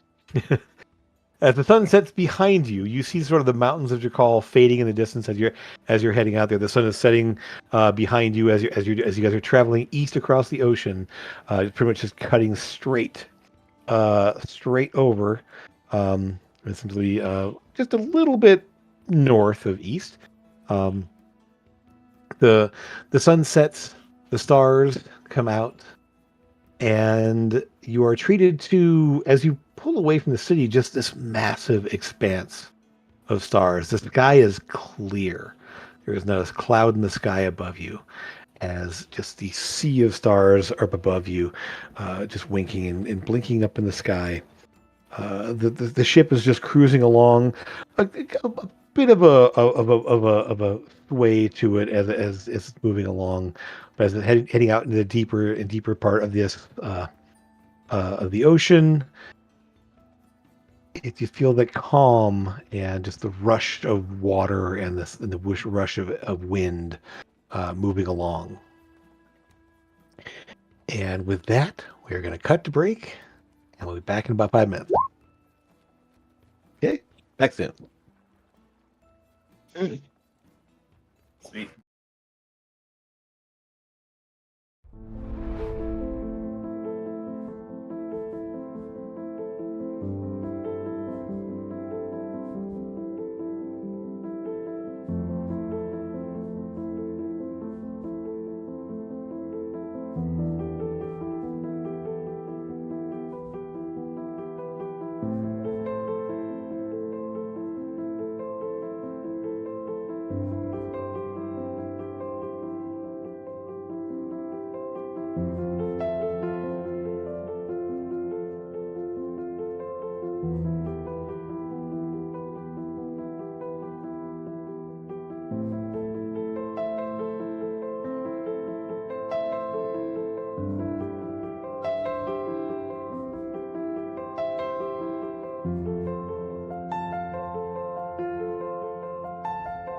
And welcome back. The first night, the first day and night of sailing is uneventful. Satara, he's sleeping out hanging out on the deck under the stars, watching everything moving along here. You will sense the lessening of the influence of the void as you're sailing away from the region here. It definitely seems to be the pressure of it seems to be behind you as you're moving away, and so you get a first a good look at the sky above. And is there any specific ability you have around your abilities to read the stars or get information or anything else like that? Each day I get either a wheel or a woe in the stars, but other than that, Okay. So, effectively, uh, you you're not sensing any specific otherworldly presence or danger out here. Um, there's definitely just the open ocean, the open sky, and um, a slowly building feeling of pressure. More just like that storm front feeling as it's sort of like just barely present. The sky is still clear, but you can definitely feel a difference in the air as you're out over the water like this. There's also the sense that there is a vast space below you that's not normal for you. Um, you've never experienced that specifically as you are on the water, but there's just this open, vast space below, much more so than the lake that you guys were just in. This is just huge, and you can kind of see moving shapes and shadows occasionally of creatures, large fish, schools of fish swimming around in the water down there that you can kind of spot once in a while. Or you're able to go ahead and get a good sparring session in with your practice, and a fair number of crewmen kind of like they don't like watch you, but they do. They're doing their job and are and spot you. Seeing her doing that, Esk would like to spar with her. Yeah. Boy's got death wish. So Yeah. what does that look like for you guys? Because as Sora, you are a strength-based wielder with a couple of hammers, and Esk pulls out what weapons to spar Yes. with? So, I don't activate either of them. Sure. But Esk pulls out the two swords he has strapped over his right shoulder. He'll reach over and he'll pull them both out. One of them they're both scimitars. One of them is a beautiful red. It just is a straight red blade. The other one is a crystal blue. Almost looks like an ice crystal. But very, very, very sharp. He'll do a quick spin with both the swords, and then go into like a high stance with the scimitar holding up in one hand and the other sword in his left hand, going for like a low attack. Yeah, and that's it. All 2.5 feet of him. Tall. So Sora, you've gotten used to sparring with a dwarf occasionally, but sparring with someone Eldon size is a very different experience for you, as it's very hard to connect with anything that's moving like that low and that quickly. Esk is Can I very, very recognize fast on his feet. the material the blades are made out of? Not sure. Like holding them in your hand. They're definitely both enchanted blades, obviously, but the material you're not sure of exactly. Unless there's something specific that Esk has. No. He was just saying that they were like blue crystal and stuff like that. And I was just kind of curious. Yeah, I mean they're enchanted, so they could be made of just about anything, really. I mean, it could actually be blue crystal if it's an enchanted weapon. But yeah, it's sorry if wielding both hammers while he's wielding both scimitars. There, it's a lot of swing and miss, deflect, parry, back and forth. Neither of you are able to get really much of a hit on each other. As it's anything you do is either knocked away or parried or partially blocked, or it's pretty exhausting. You guys can attack keep going for quite a while in terms of sparring, but you're fairly evenly matched just in terms of. I mean, obviously you have the edge in strength. He's got the edge in speed. Right. So Very You fine. are This was very very good. fine. Yes, you're very good. Very. I will attempt at that point to take my hammer and lightly pat him on the head with it.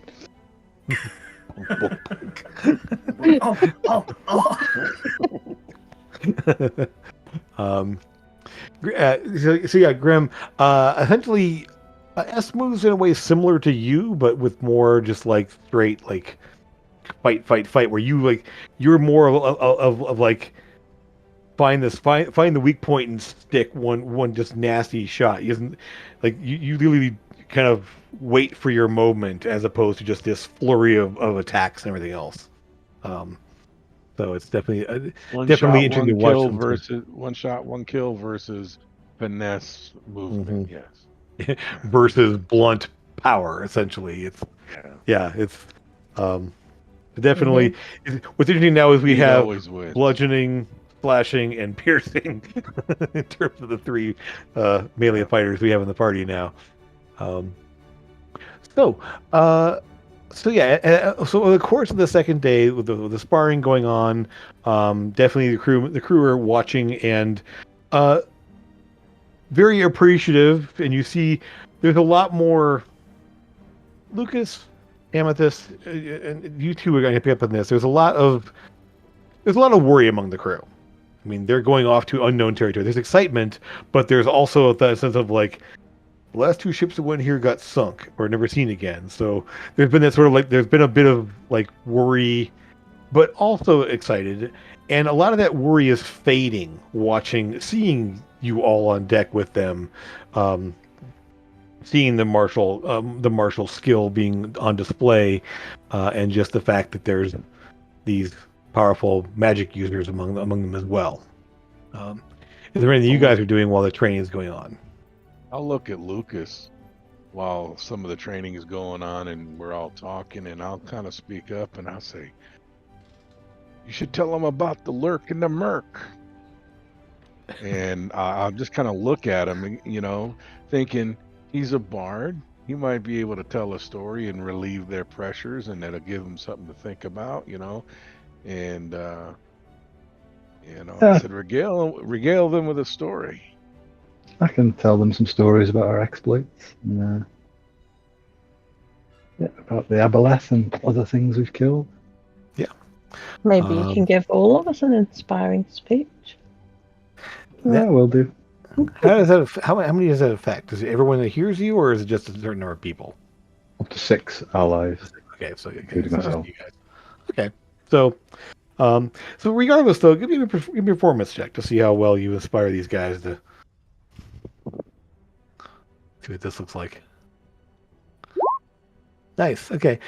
Yeah. So they're essentially by the time your story really gets going, you've got most of the crew up on the deck. The ones that aren't actually like off shift and sleeping, they're all up on the deck listening. The stories there, and it's definitely the appreciative oohs and ahs in the appropriate moments. A lot of admiring looks as you describe what some of the actions of some of the people that are here, and there's absolutely more confidence instilled in everyone here. Those of you who are your allies here can go ahead and get your temporary hit points, the 18 temporary hit points there. And 19 now. Okay, yeah.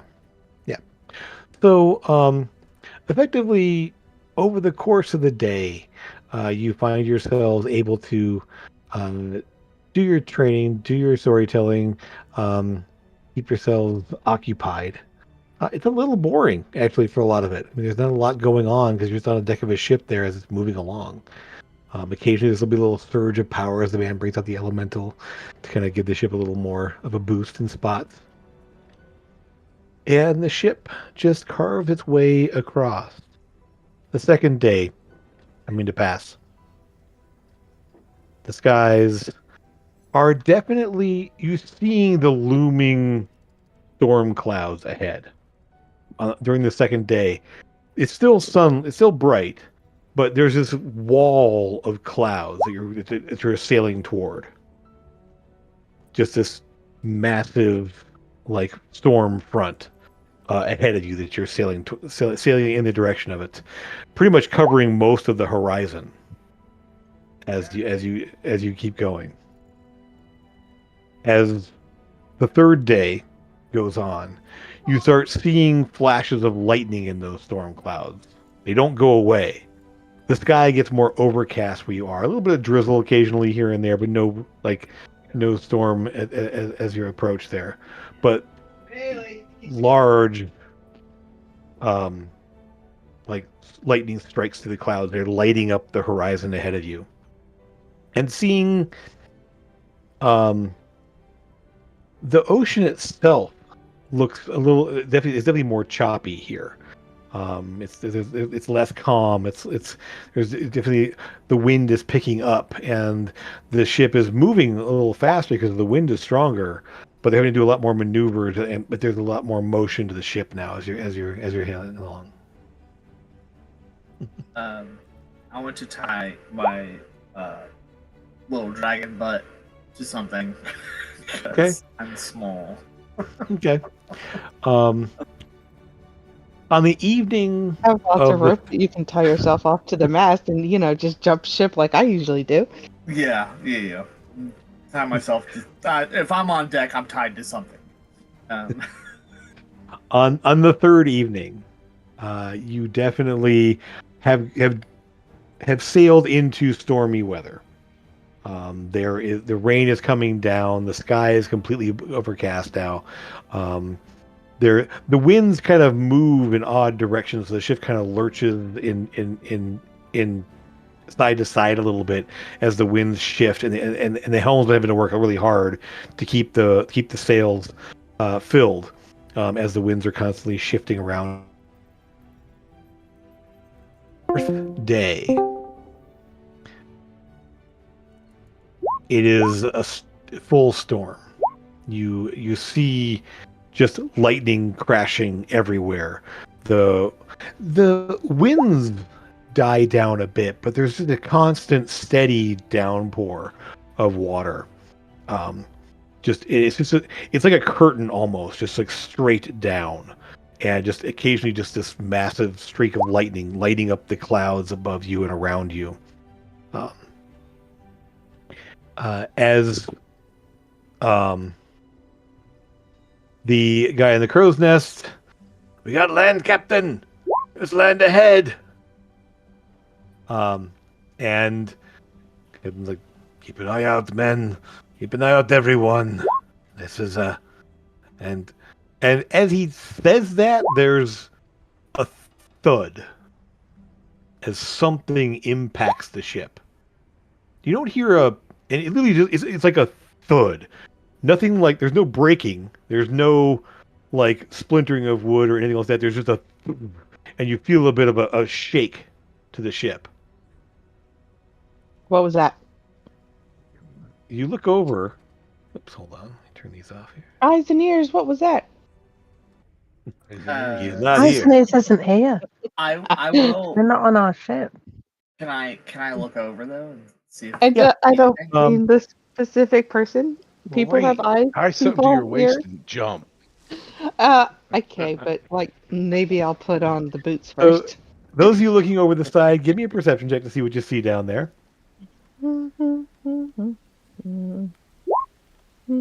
Great. Okay. I look at the kobold. You're not tall enough. not. I'll hold him up. I'm super light. Thor and F are sort of like trying to like figure out how to procure each other. They're kind of focusing more on that right now. F, you kind of like, you definitely, you go to look over the edge there and sort of pulls you back out of the way. Like, oh, you're going to fall in. And making sure you're secured or anything else. So Tara, you're still kind of scanning everywhere, just kind of looking through, seeing there. And you will see sort of through the rain, there's not really a lot of fog currently, so you can see fairly clearly through the rain there, but there is a landmass ahead of you. Still a ways, like, at least a mile or so away, but you can definitely see like large cliffs and rocks and everything else ahead of you, still off in the distance, through the rain that you see. Amethyst, you see the very obvious telltale fins of sharks in the water. There are multiple sharks, not circling the ship, but in the water in the area. You kind of spot a couple of them up there. You can't really tell. I mean, you count maybe 5 or 6, but it's hard to tell if it's the same one that just went down and came back over here, or so it's somewhere on the order of maybe 6 or so, if you're counting them correctly. Lucas and Grimm, you definitely see the sharks. You see the land ahead, but there's one shark that's is swimming off away on the port side. And you're kind of like looking at the fins around it and realizing that, oh no, that fin's like double the height of all the other fins around there. Likely what thudded into the ship potentially. But there's also just dark shapes in the water. You're not sure what you're seeing down there, but you're definitely seeing darkness down in the water there that's occasionally moving.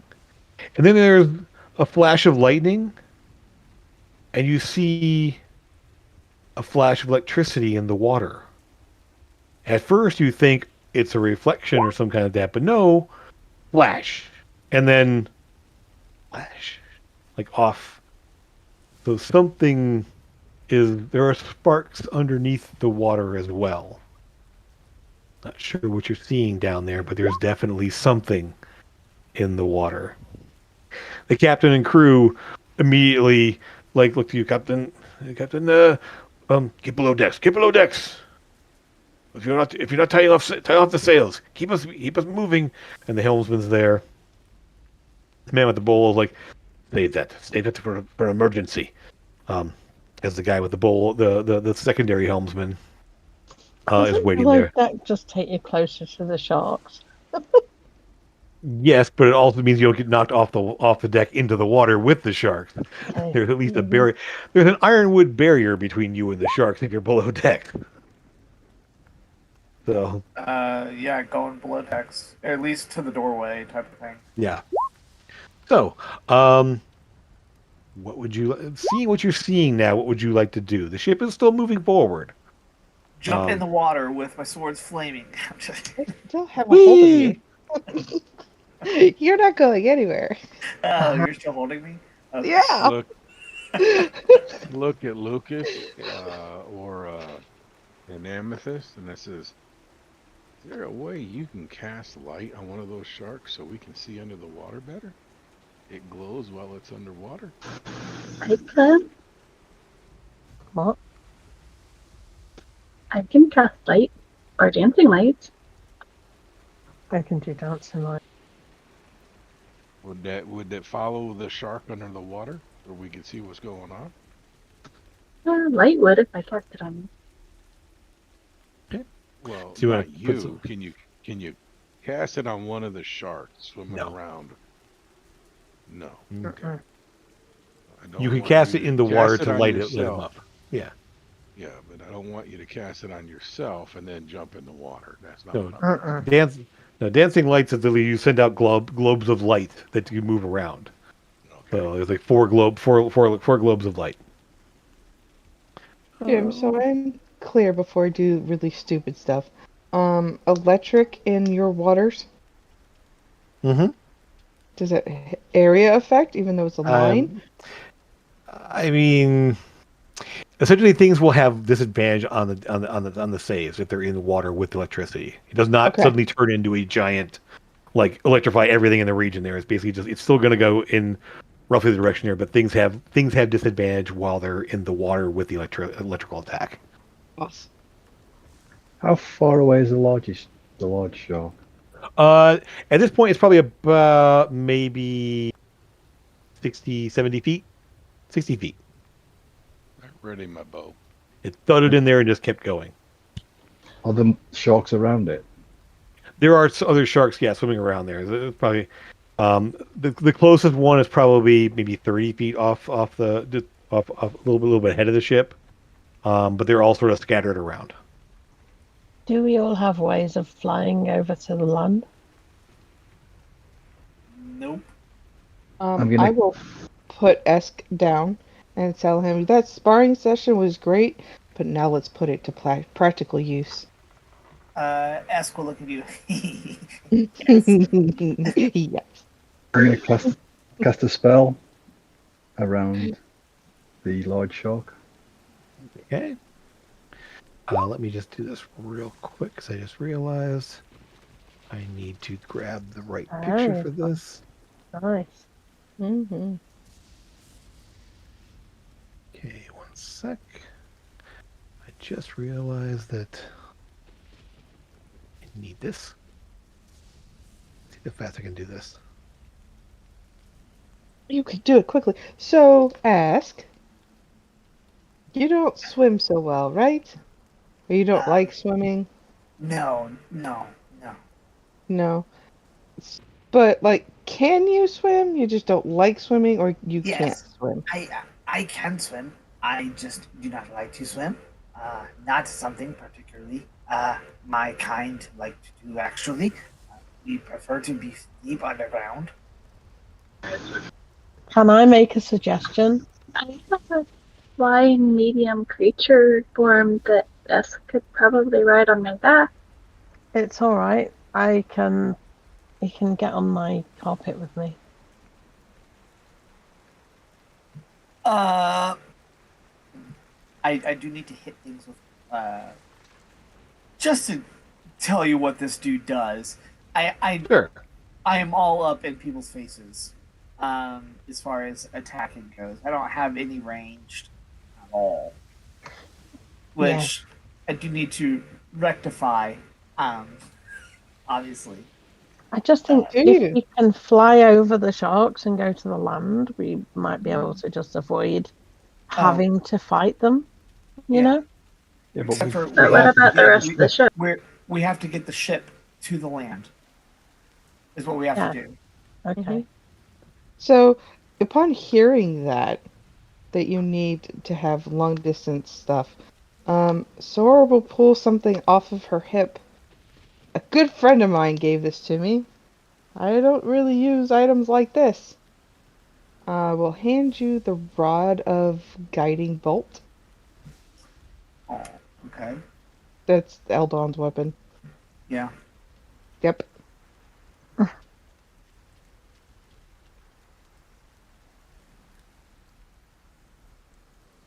You may have that one. Attach it to your stuff. Now, don't lose it. I intend to get it back to Eldon at some point. Eldon doesn't need it. It's retired. But it's his. It's not Settled mine. down with his good lady wife. Yeah. Oh, Well, I don't know if they're wife. married yet, Wait, they got married? When did they get married? Wife to be. I said wife to be. Oh, okay.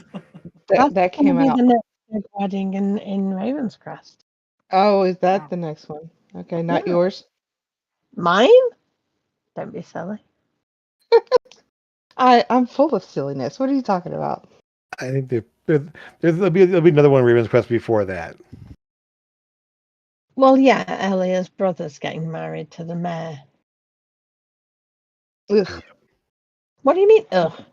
I don't like the mayor. I like him. He's cool. Like him. There's no reason not to like him. Why don't you no like reason him? not to like him. You know why she doesn't like him? Because he pays the people that Sora has actually worked with, worked with. He pays them to keep Ravenscrest safe. Yep. And she doesn't trust the Shadow Syndicate. Yes. I don't. No, I don't. Even though her brother pays them now, her grandmother pays them. Yeah. Yes. Her mother works with them. Can I also mention that they brought her back to life when she died? Yes. Yeah, And eyes and Sure ears do. is a And member. Elrond. I Yep. know. Yeah. And Mhm. Isaac. I'm hearing all Yeah, good points like- of how Grimbar she should not trust also them is at a all. member. Oh my god. Yeah, is it Grim? Awesome. Grim, aren't you a member? Yeah, I'm yeah, not he a sure is. I'm not a member. I thought you were Oh, a member of the I thought you syndicate. were adjunct member. No, he is Oh, not. no, He is it's not. Bar. I am You've a, worked with them though, I am in right? good standing with them. I don't, Yeah. Okay. you know, I do not work with them, but Okay. you know, Yeah. I follow their rules and I And help birds. them out in tendency. Yeah, birds of Mhm. a feather type of thing. Okay. Um, So Honor let amongst me thieves. let's go Okay, ahead I'm- and put you guys over here on this map. And That's go ahead and fine. put your so essentially you've got a number of these guys all around. Put yourselves anywhere on the ship you want to be. Is it that small? No, it needs to be a little No. larger. I just realized looking at the scale. I need once I saw you guys on there, I need to make it bigger. Let me do that real fast. That's super Or easy. make our token smaller. One Nope. of the two. I can just do it this way. Yeah, but that's changing one thing instead of like 6. Yep, that's a little better. That's closer. But Esk could have a smaller token. Token It's okay. for future Toe preference. skin? You can have a smaller toe skin. You have a smaller token. Yeah. They're toe skin and foreskin. Alrighty. So It's always Let somebody me- who lowers the tone.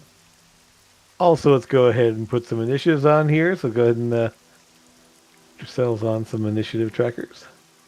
I'm still getting used to it not always being me. Oh, man. Saw Jim's There you face go. immediately go, you guys need to stop. Uh-huh. Oh, that's a horrible one. I get that look from Jim all So the did I. time. Well, Horrible. you do need to stop a lot. No, I don't. Why is this not letting me? Oh, I didn't click my stupid token. Yeah, that's a thing you have to do. Yeah. Okay, so that's fine. And then you guys. I'm alright. we Everything is go. awesome.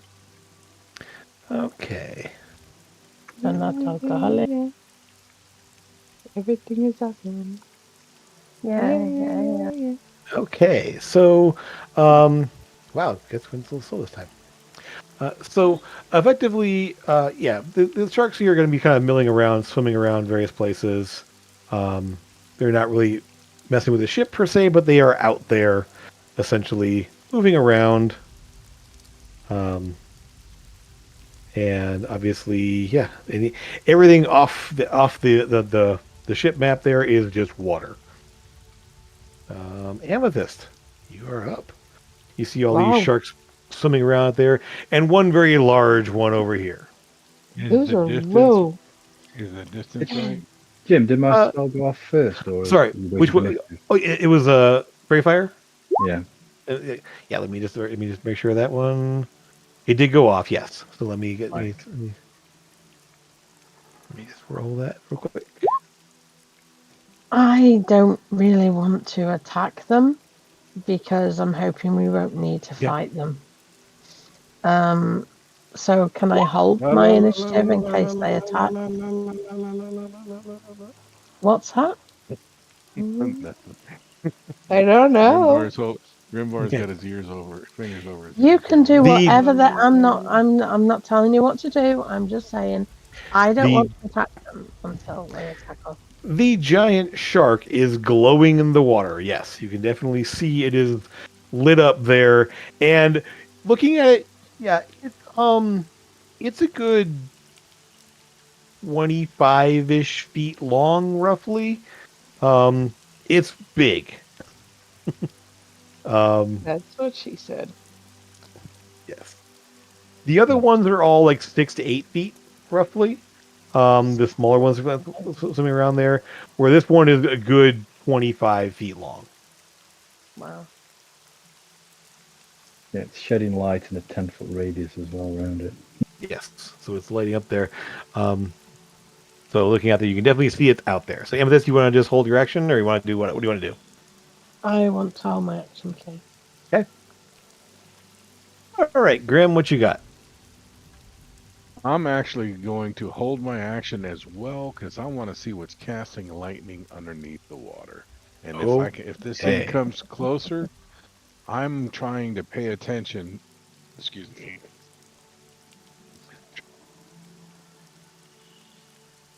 And the source is coming from. Okay. Well, in that case, you're kind of watching down there, watching the water down below. Okay. Excellent. I got one keeping eye an in the eye- water, one eye on the shark. Okay. So yeah, you're holding an action there, ready to watching for what happens there. Ask what you got. I am actually going to reach down my belt and I'm going to flick a little thing on my belt and activate my spider climb. Okay. So you are I up am to the ship now. Stuck to things. Okay. Things happen. And then I am also going to hold action until something comes close enough for me to cut things with. Actually, no, I will go ahead and pull out my swords though, and the flames go up one, and then there's ice on the other. So those are just there, but so that's everything. So that's actually Okay. so. I'm gonna put a couple more tokens out here just to show where they're at. Yeah. One sec. Yeah, we'll use this one. There's the helmsman, and next to him will be with the bowl, essentially. So yeah.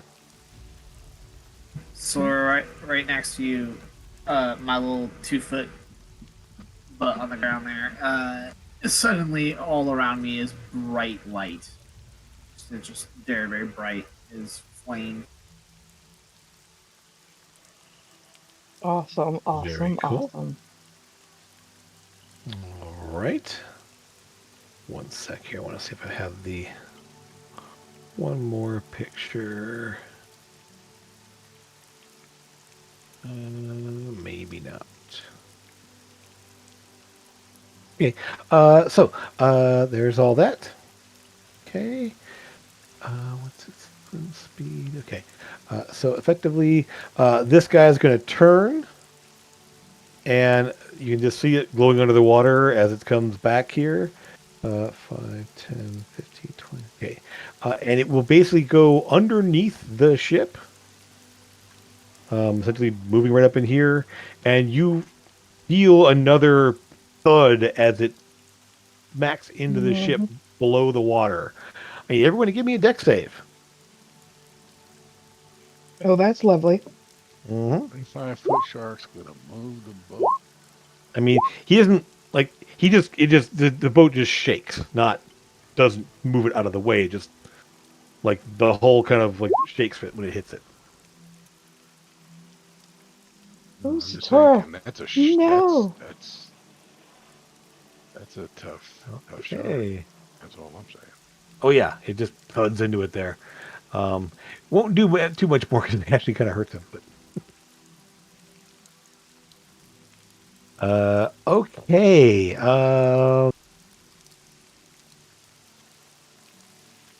Dora and Satara. Okay. But he's under the water here, so I'm gonna do this real quick. So you don't know where he's at exactly. And Sora, with a 12, you're gonna end up falling over the edge. Thank you. And Satara, you will be falling over this edge. Yay. We're both excited about falling off the bridge. Yep. They're both. Everybody else rolled high up there, so let me do 2 more saves real quick here to see how they do. Okay. Great. Yeah. Let's see. The helmsman gets knocked over, falls over to the side. This, however, goes over the side down here. And that's the captain. That's the Is guy the- with the bowl. Is the The whole captain is the actually right. navigator. Sorry, let me put a captain out there real quick here. Don't mind this token real fast. It's gonna be a placeholder for the captain. Where's he at? Oh, come on. Yeah, this is not at all. That's what I'll do. Yeah. Whoops, come here. Come on. Here. That's actually a lizard man, but he's right, essentially standing right there at the top of essentially at the base of the stairs, right next to the mast. They're kind of holding onto the mast and just kind of like just making sure his crew stays down below, and he's so yeah, that's him. Can I take my action at this point? You didn't specify a specific action, so you could just make your initiative now. Okay, I'll do that. So I will change your initiative to 9, essentially. Nice. Okay. Okay. Yeah, he's on Wednesdays. I want to activate my carpet and go and fly over to Satara and try and catch her, if that's possible. I mean, so activate carpets are an action, and then moving over there. Okay. I thought you couldn't grab Satara. That'd be another action, but you could be right there. Okay. So Satara is in the water. So Satara, the carpet is now hovering over the side of the ship there, right above you. And I would like to obviously shout, "Come and get back up here." Okay.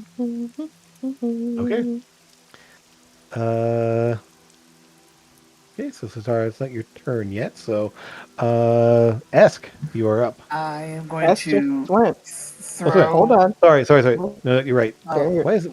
The Because you changed her to 9, but didn't then resort it. Yeah, I resorted it, but then, yeah, there we go. So, Lucas, you're up. Sorry. That's who it is. Yeah.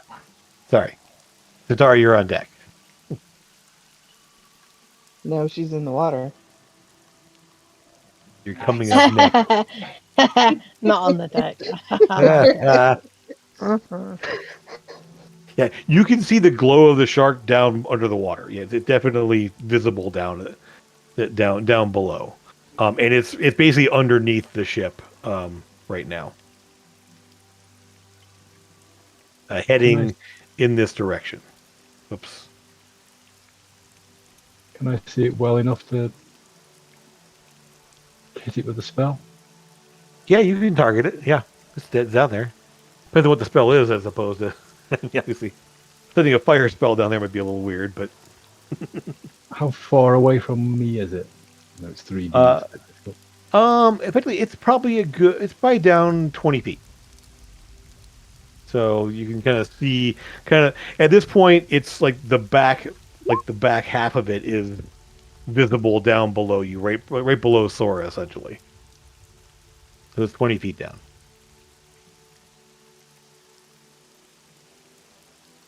It's going to be fun then. I'm going to go do this one. Always fun, Lucas. What are you talking about? Okay. That's going to be a very interesting thing. All right, so I'm we're... Sorry, I'm going to hit the other two sharks as well. So we're in the These range. two here. Okay. All right. And that is not a saving throw, right? It's attack roll. Okay. Yeah. Attack rolls, yeah. Wow. Okay. And where do you want to end up? Back where I started. Okay. So you could. So essentially, Lucas stabs into the first shark over here. 46 damage. We'll take that shark. Come on. Tokens. There we go. That shark goes dead. That shark goes dead. And this shark takes some damage. So Lucas, you appear underwater next to this shark that's like bigger than a wagon. You stab your sword into it there, and then flash back up there, back up on deck, soaking wet.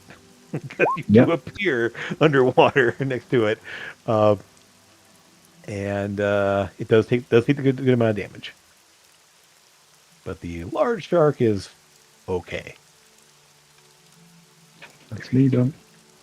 Not aim more, but I just say, man, that is just so cool. I wish I could do that. Okay. Lucas is back up on deck, soaking wet there as these two sharks, there's basically just a gout of blood as they were stabbed into. And yeah, that's going to be interesting in a moment. Yeah, you're gonna have a feeding Satar. frenzy over there. Mm-hmm.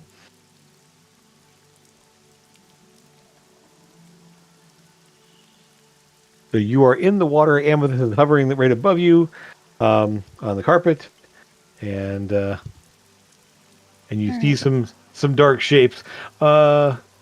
At this point, you can actually see the very large glowing shape underneath you. Um, as you kind of as its head is right about here, and its tail is over here. Come Actually, on. not quite that You far. bet. So 25 foot. Yeah, it's very yeah, close to that. yeah. Mm. Essentially, its head is right about here. Actually, so yeah, no, 25 feet. Yeah, 25 feet. Yeah, it would stretch across the boat. Yeah, the boat's 15 to 20 feet across. So yeah, it does. All right. I will reach up and climb up on the carpet. Okay, that's your move action. So that's fine. Yep. Still have your action and bonus action left.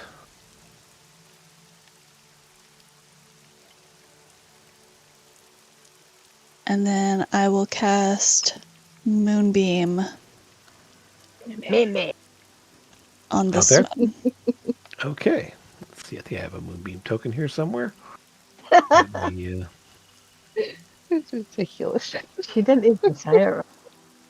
It's not Is it- Mimi. Is it 10-foot radius or 5-foot radius? 5. 10? 5. 5. Okay. That'll do then. Whee!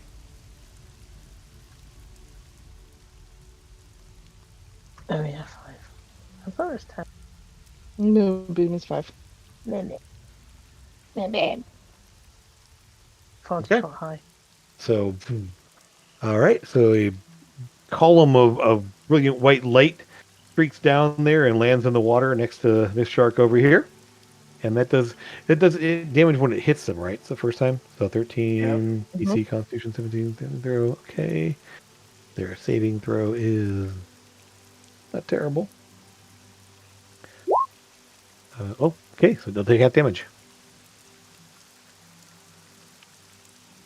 So it sort of swims. It's essentially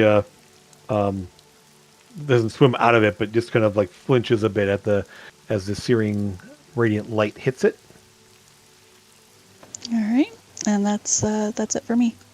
Okay, Sora, you're in the water. There's a I am. giant shark there glowing right below your feet.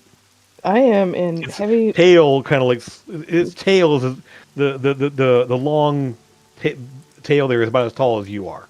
Okay. Am I sinking because, heavy armor? It's Mizium armor, but yeah. So essentially, you're having to struggle to stay afloat. But can I just sink and land on the shark?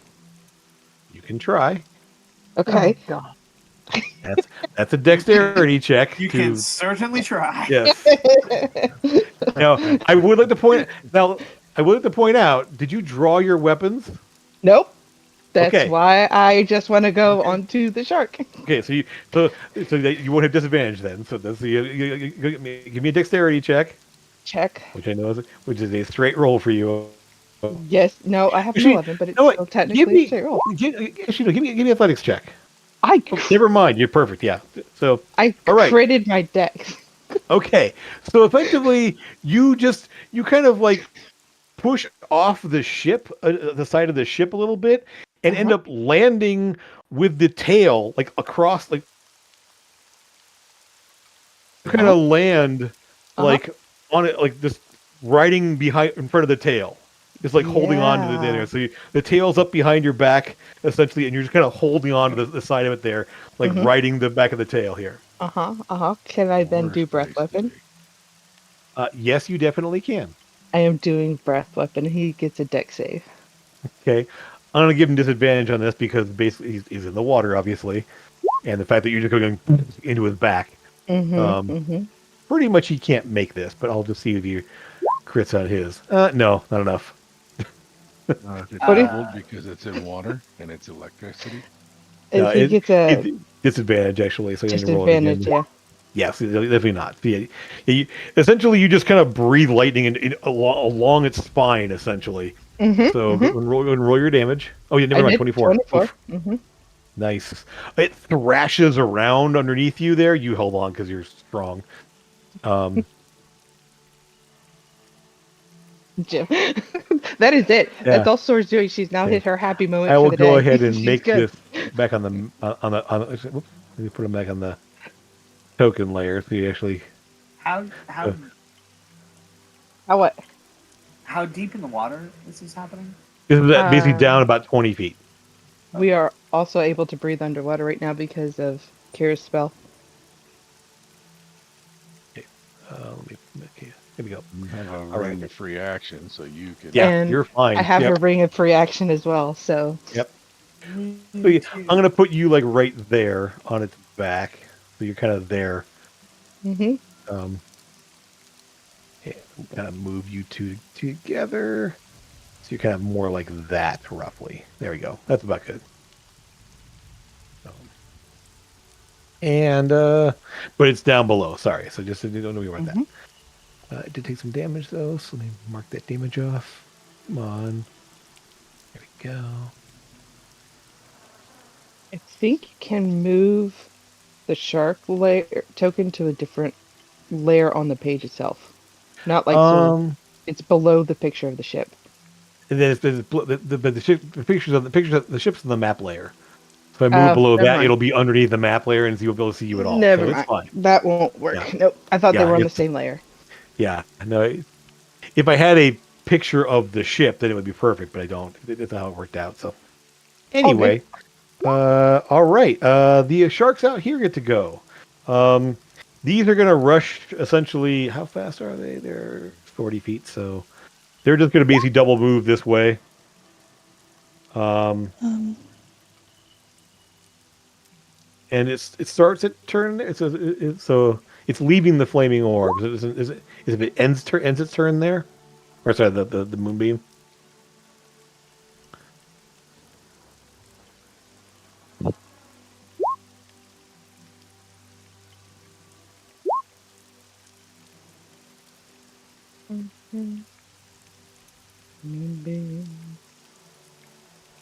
I think it's whenever it starts its turn there, Jim.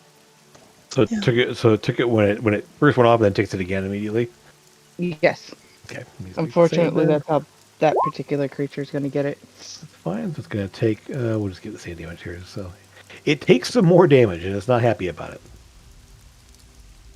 But it literally like swims away from it as quick as it can, but also swims over here to essentially start in the middle of the blood where Lucas stabbed the sharks there, and there's now in feeding frenzy mode out there. That is them. Grim.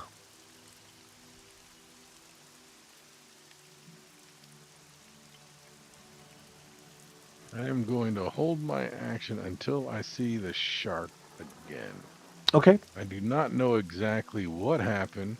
I know she's done something silly most likely, but I don't know what happened. So when I see the big shark, I am going to I'll take my attack. You can see the glow, but you can't quite see the shark itself yet because essentially there was a glow in the water underneath the ship there. So it is until it comes up to the surface anyway. Yeah, roughly. So essentially, if it's closer to the surface, you could. But yeah, so it is moving along there.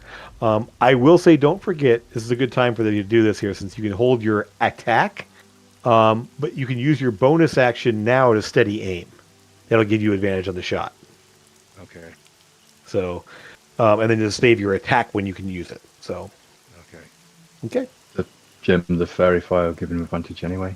That's true. Fairy fire also gives advantage. So yeah. So that works as well. Okay. Ask. Does that mean automatically crit? So this thing is directly under the ship, under me, right? The tail of it, yeah. You kind of saw Sora jump down there. You Got saw a knocked down. flash of lightning. Yeah, so it not fell over the side there, but then ended up landing on the shark. So you can kind of see the tail of the shark, kind of there, below the surface. Okay.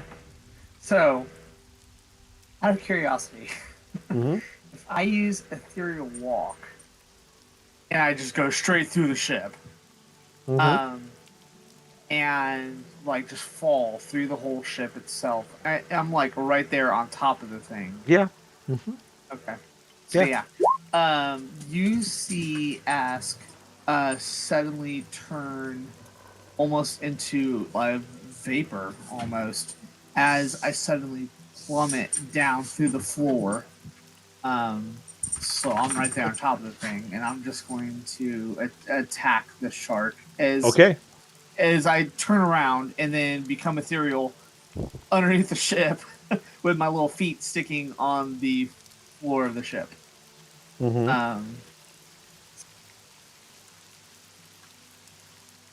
Attacking.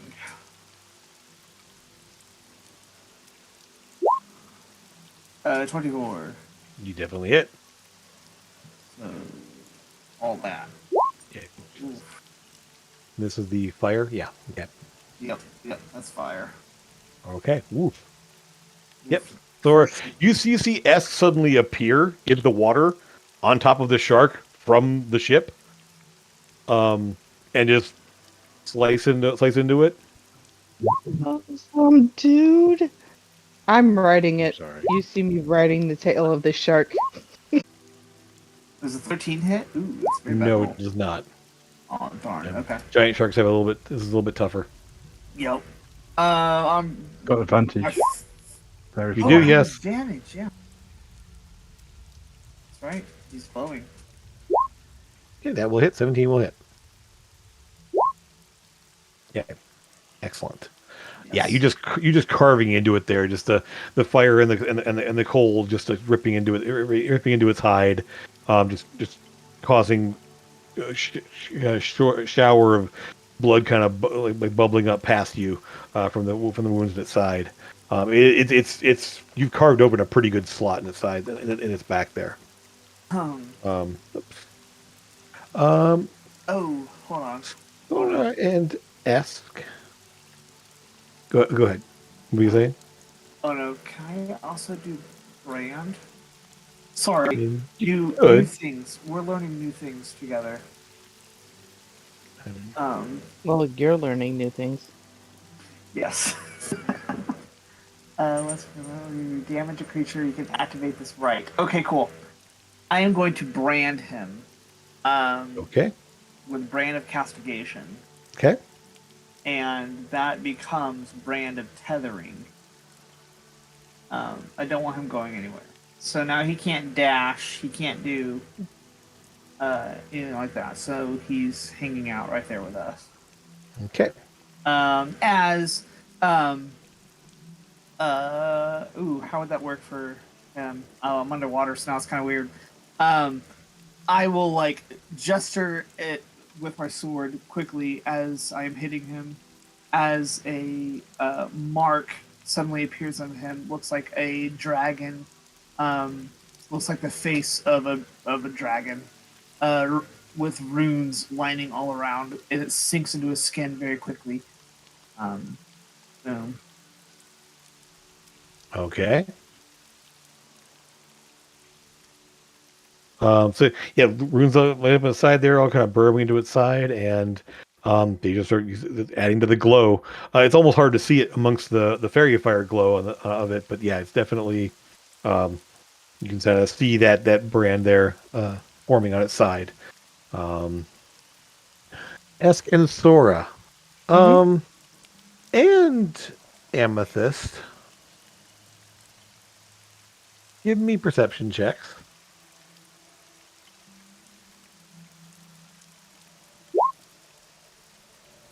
Okay, good.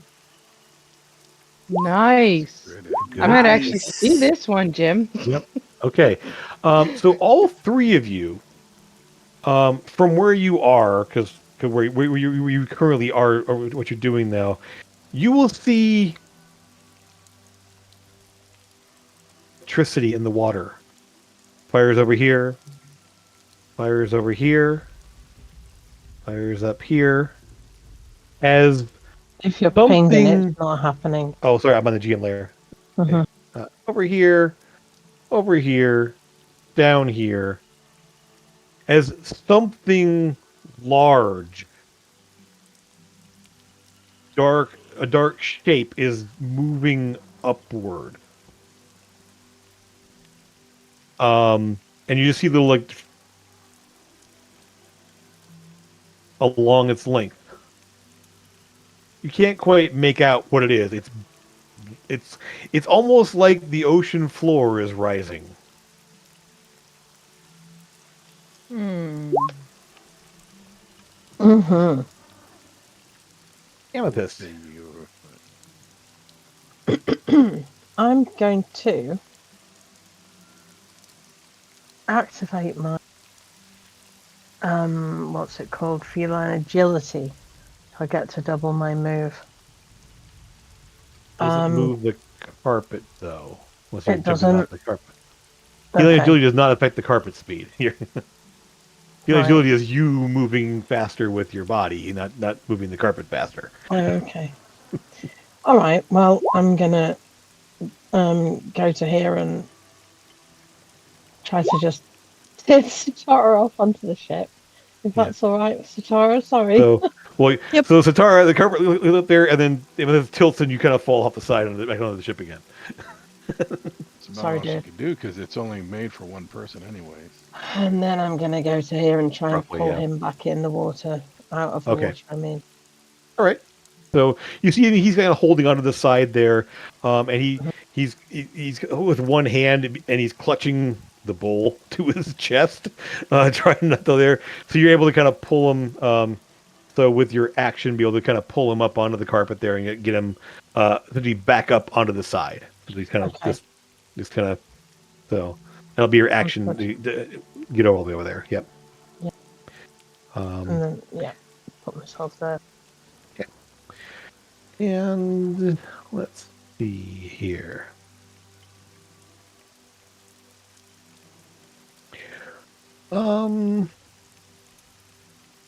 The shark. It essentially, the shark is thrashing and convulsing essentially as it's been carved and ripped and done all the things there. It's going to effectively dive.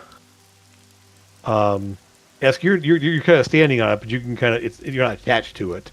Thora, you are like riding its back at this moment here. It's just going to go down, away.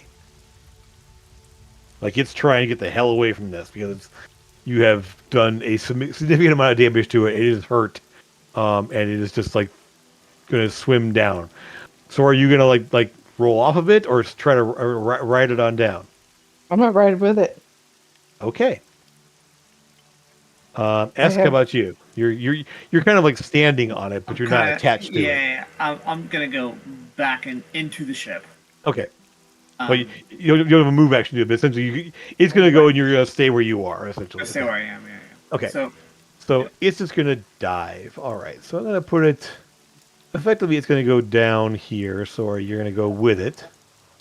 And it's just going to go... I'm going to put down here. It's going to go down... Can I use my reaction bit? I mean, you want to go for it. I mean, it's moving away from you. Yes. Well, effectively, it's going to disengage because it's not trying to attack you. It's just getting the hell out of there. So, I mean, it's disengaging because it's using its action to just go. So there's not really it disengaged. Then yeah, it's not doing anything. Yeah. It's not doing anything but getting away from you. It's just like just going.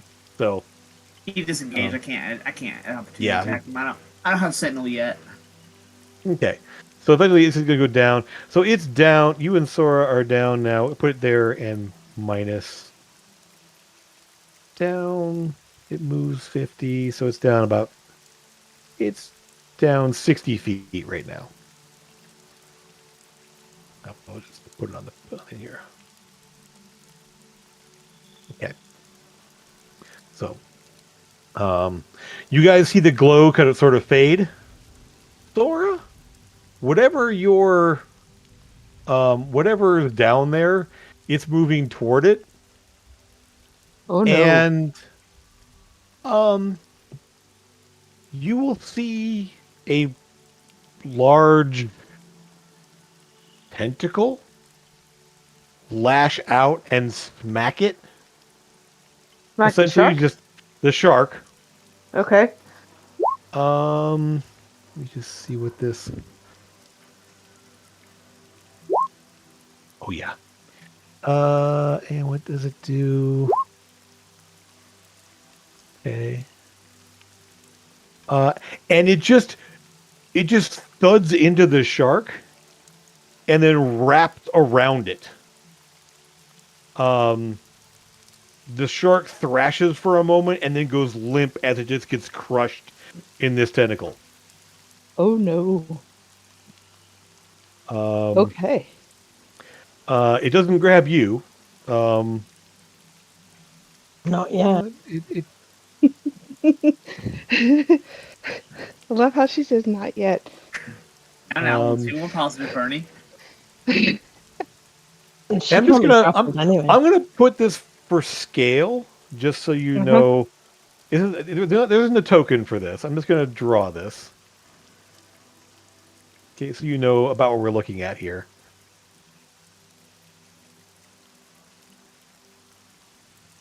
And then That's the shark or the tentacle? this is the shape that's down there.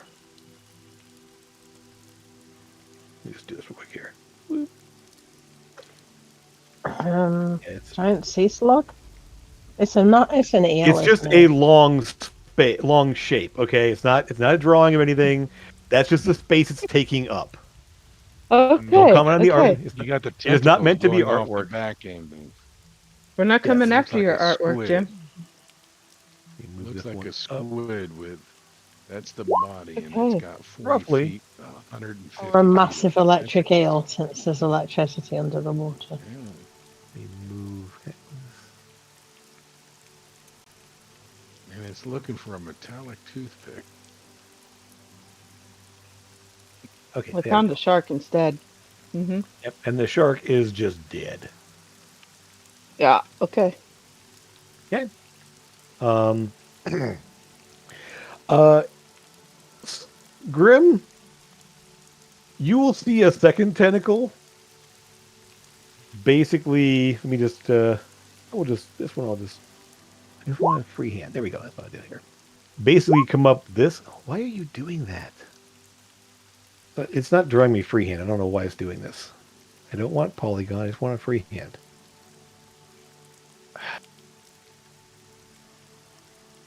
I swear, whatever.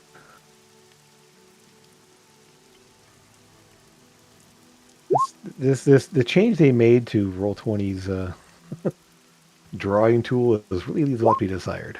Okay. Mm-hmm. Yeah, 'cause I wanted to fill that in. It won't let me do it. What is that? Okay, here we go. So roughly there, a large tentacle will just kind of come up out of the water, and you can see this thing. You can turn and shoot it if you want, but there's this, and you will see as it reaches, as the tentacle comes up, and it's got the suckers and everything else on the side there. There are little bits of like lightning dancing along it as it does. Oh Does it no. look like Okay. it's going to try to wrap around the boat. It That- probably will. It's kind of rears up. I am going to surprise attack it. And Yeah, good. You got you're going to shoot it there. You got use your reaction to shoot it. Go for it.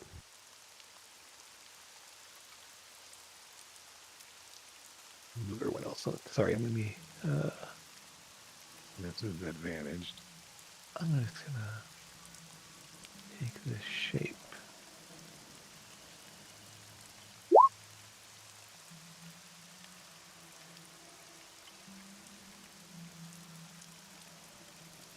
There we go. It's below the ship. I just want. I just can't move behind the map layer. Yep. But yeah, you definitely hit. Absolutely. You thud into there. Roll your damage. Nice. Okay. Yeah, arrow just sinks into it. It's rubbery flesh as it just kind of buries itself completely into it. Just sinking all the way through there. This thing's the size. I mean, it's good, like 6 to 8 feet across. This tentacle is, and it just disappears into it there. Bit of a kind of blackish, like ichor, whatever, kind of spews out from the wound as you shoot into it. I'm just gonna put it on the same initiative as the shark.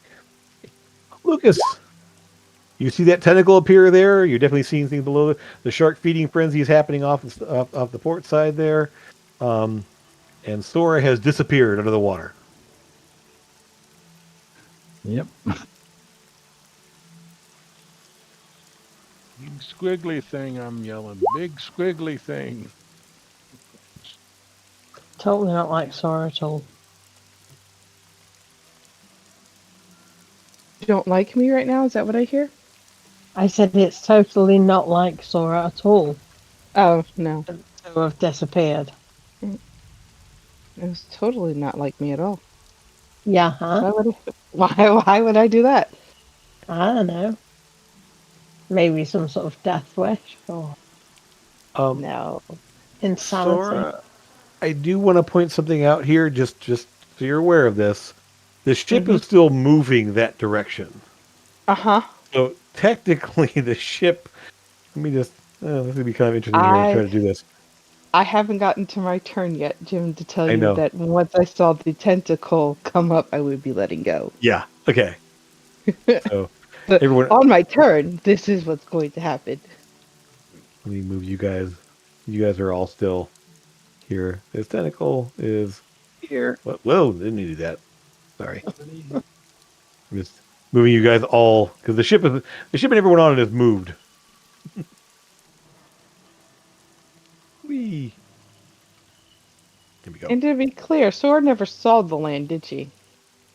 Do we want to No. move? Do we want to like just take all that and then just scroll over and then just move it further? At down this point, here? I'm going to start moving Sora back. Oh, okay. Until Sora gets back on the ship. That would make sense. Yep. Yeah, that's what I'll do in the future turns. Yes. Can I sorry. see enough for the tentacle to fireball it? Oh yeah, absolutely. It's sticking up out of the water, so you can definitely shoot it out back here somewhere, where it comes up out of the water, essentially. I'll do that then. Okay, so you launch a fireball out there, it blows up at the surface of the water. Yeah, just here. Hey, it's got a better dex than Sora does. Wow, everybody's got a better dex than Sora does. I was going to say it's not hard, is it? Yeah, it's really pretty easy. Okay. Yeah, so basically you just see kind of the fire rip up the back of the tentacle and it kind of thrashes in the air a little bit in the water and just drops down below the water line there, scorched and blistering on the backside there as the heat rips up the side of it there, and the tentacle drops down back down below the waves.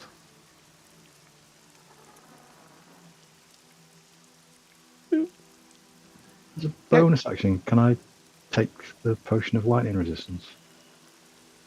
Actually, potions only you only do healing potions as bonus actions. Everything else requires your action to do. Okay. Yeah, because you can't miss a drop in order for the potion to take effect. I will give Bardic Inspiration then to Grimbar. Cool. I think you need to save those potions. Tara. This thing's doing lightning. So what does Bardic Inspiration do? You can use it to. Yeah, go ahead. Yeah, you can use it to hit or it's any D20 roll, isn't it? Yeah, any D20 roll. Yeah, anything. You can, so ability checks, saves, attacks. You can add. Like you can add a D10. And we still have the 19 temporary points too, as well, Yes. right? Yeah. Yes, you do. Okay. So Zatara, you are up. Tentacle drops back, big old flash of fire out there, and the tentacle blows the waves, but it's still there's this thing down there below the ship. Can I still see the tentacle? Below the water line, yeah, you can see where it's at. Okay. You can also see the mass of the body down there below Sora as well. So, Okay. whatever this is. I'm gonna cast fairy. You can Yes, move what? your moonbeam. Moonbeam is an action to move. Oh, Yes. okay. Fairy fire on it? Yeah. Okay. That's interesting. Let's roll a dex save. Nope. What a shock. So technically then it would be the whole creature. Um, 'Cause that's how it Hold on. works. isn't So- Fairy Fire a concentration spell? Yeah, It is. her moonbeam The goes moonbeam away. will go away then. Yep. Yeah, there you go. The moonbeam winks out there. Effectively, this would be kind of fun to play. You sort of focus on the moonbeam and shift it down to kind of fire it down there, and suddenly this starlight glow. Thora, you were looking at something. Scary? You've seen squid before, Uh-huh. I eat them. but this one is larger than the ship. Instead of like you see these two massive eyes, the long elongated head out here, and this writhing mass of tentacles, and it's all there's all this like little lightning playing along its body as it is now lit up for you to see. Thora, you've grown up amongst sailors. You've grown up amongst there. This is a kraken. I know. Now, When you said the tentacle wrapped around the shark, I knew. yep. Now this isn't as large as you would think because kraken are supposed to be like hundreds and hundreds of feet long. This thing's 50, 60 feet long at least. Oh, it's just a Hard- baby. Hard to say. Maybe it's a young one. So, 80 feet, yeah. Okay. That was a rough sketch. Those. So, That's it is your. including the tentacles, though. Well, and they're moving all over the place. So yeah, that's yeah. So Sora, it is your turn. You see, that's a kraken. Oh no! So Glittery starlight lit up. it's all nice and bright and shiny down here, but that scares the crap out of Sora. So she's going to let go and activate her boots of flying Excellent. and proceed to leave. Okay. Straight up. So you can get it. And so you were 60 feet down. You can basically it's 80 foot move, I believe. For flight? Yeah, I believe so. So with that, I'll just say you can get up on the deck of the ship. Oh yeah, I'm gonna do that, and I'm gonna tell everybody it's a kraken. I don't know what you want to do with it, but it's a kraken.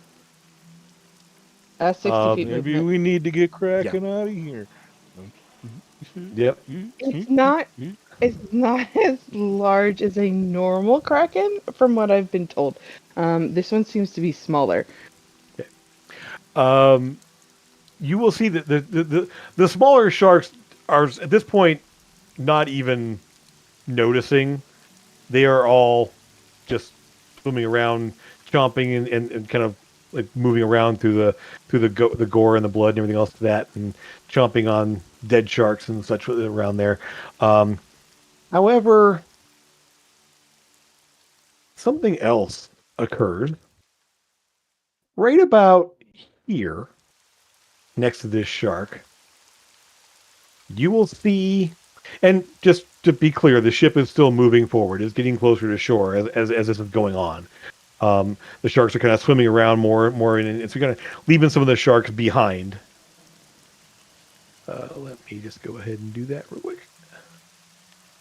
Come on. Oh, not that. You stay there. He moved you. Oh my God, stop it. Okay. What? They're grouping up in a weird way. Okay, never mind. The sharks are being left behind. Don't worry about it. I don't know why this is being so dumb. But anyway, I'm just gonna. But right about this is being just a pain. These are not a group. What are you doing? It depends on where you put the group box. Yeah, it wasn't trying to group them at all. These small Mm. sharks are all going away. Move to back.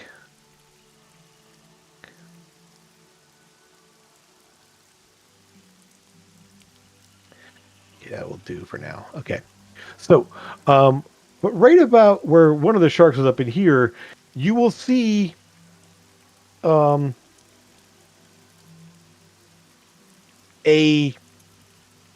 hand wrap around it, just like grab it, as a head appears in the water next to it, and there's like kind of like a waterlogged, wet hair, kind of a dark grayish blue skin, who just basically bobs up out of the water, and you see, as he grabs the shark there and says, "Keep going, go."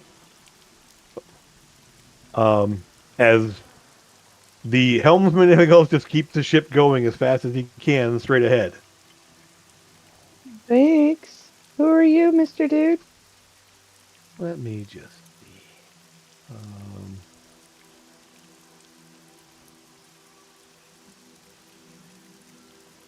One moment. We reached the quacker. Luis the Quacken.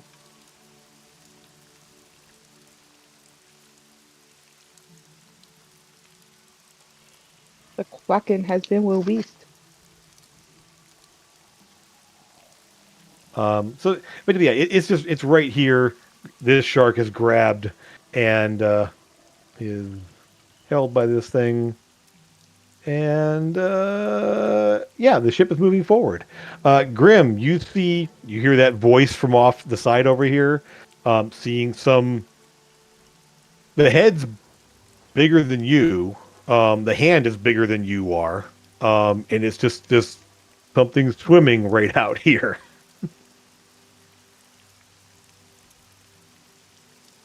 Okay. I'll relay the message.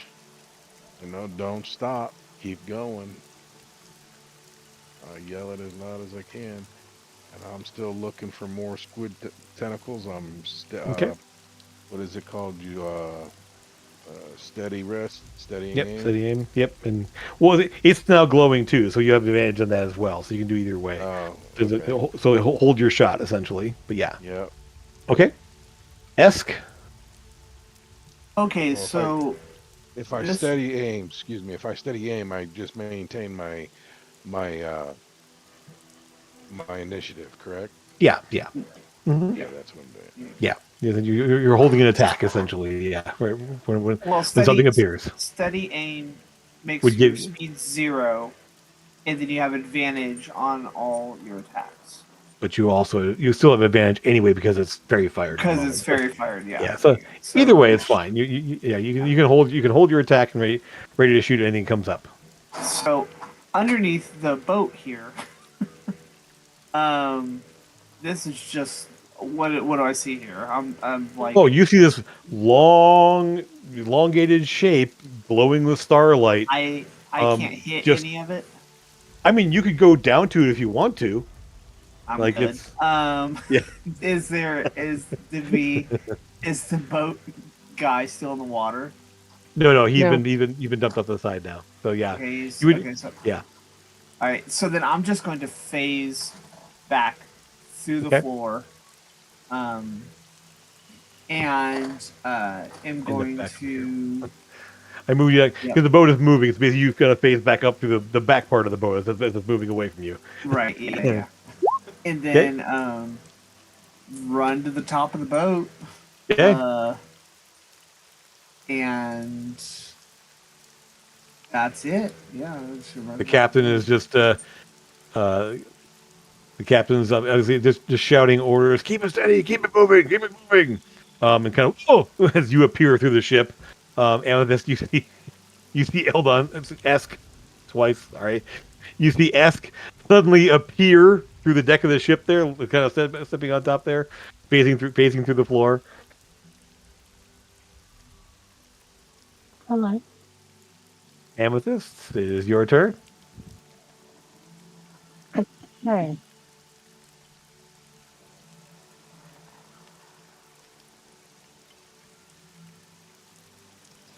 I mean, I can't really see it, can I? Can I Oh yes, you target it? can. I mean, Can I? it is a massively large glowing thing below the water. You can see it, yes. Okay. You can't not see it at this point. The entire 80-foot length is glowing brightly with starlight. All right. I'm going to cast Synaptic Static on Okay.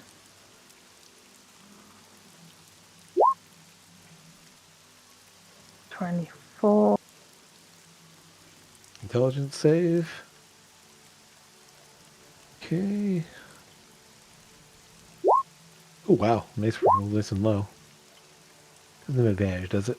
I don't think it does. Oh, okay. If it passes it, if it fails its save, it has muddled thoughts for a minute. Okay. So you have to roll a d6 and subtract the number from all its attack rolls and ability checks and Constitution saving throws. Sure thing. Okay. Mhm. So, there's just sort of a rumbling, weird sound from below there. Mm-hmm. It gets an intelligence saving throw at the end of its turn, each Okay. round, but obviously not this one because. Sure. It's the tentacles all kind of thrash and twitch a little bit there as it takes some damage. All right, its turn then. So it's gonna do. Sure.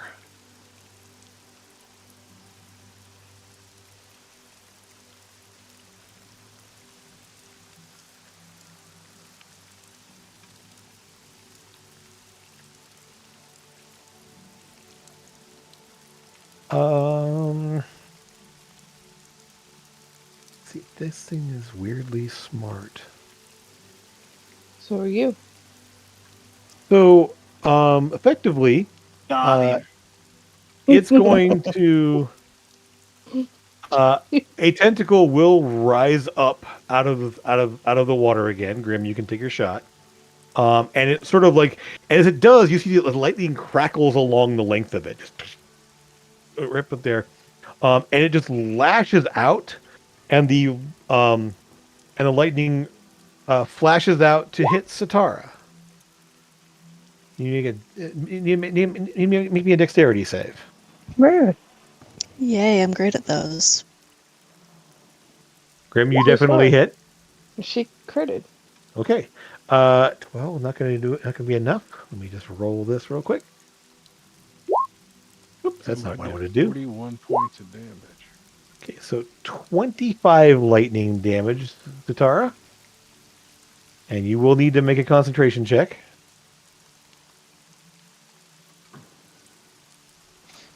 With the to 20. maintain the fairy fire. has- Let's see. She has you have Warcaster, right? Yeah. Did I roll that with advantage? Okay, so 16. It's 25. It's half the damage or 10, whichever is higher. So it'd be 12. Yeah, Yes. you make it. You hold on to this side. As the light kind of like rips through you a bit there, you kind of like shake it off enough to hold the spell at least.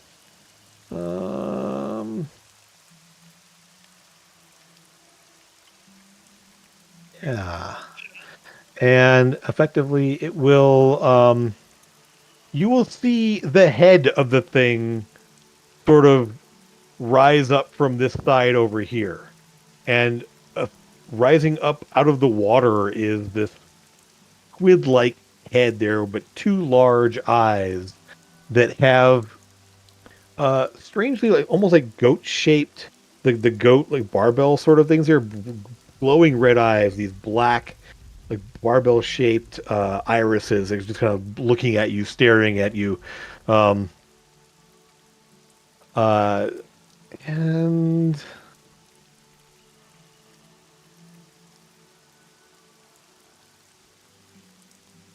there will be a rumbling sound from it. Who here speaks primordial? Anyone?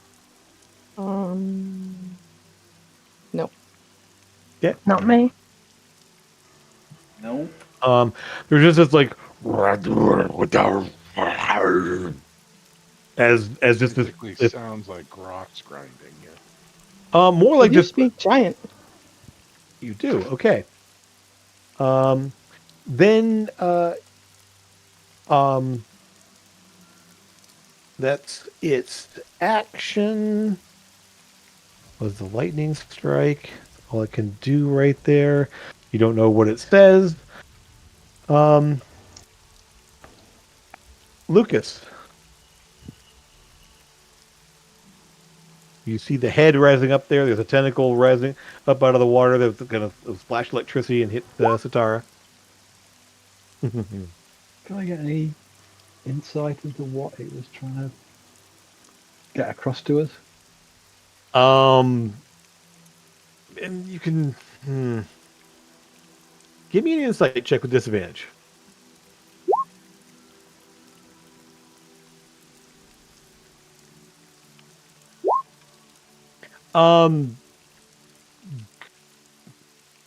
Leave or food?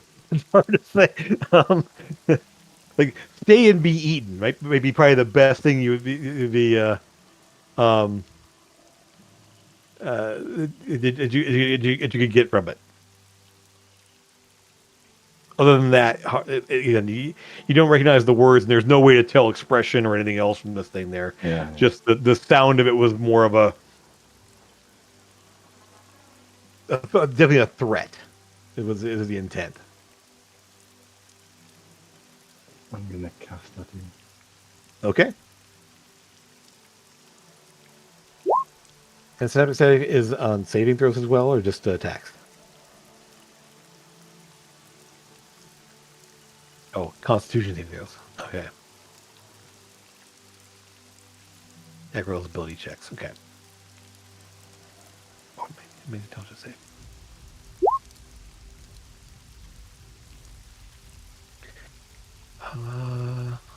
Shake it off. Okay, good. Just whispers. Okay.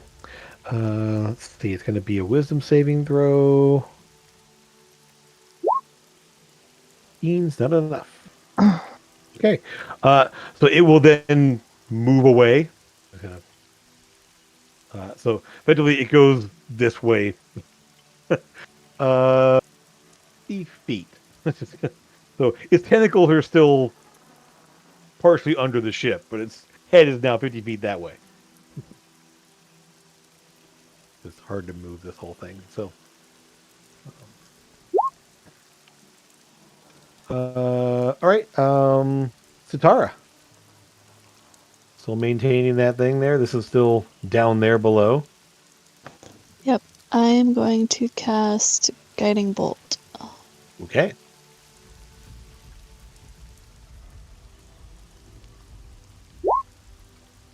"13 will not hit." But I have advantage still, right? You do, yes. So roll it again. See if you hit. 25 definitely hits, though. Okay.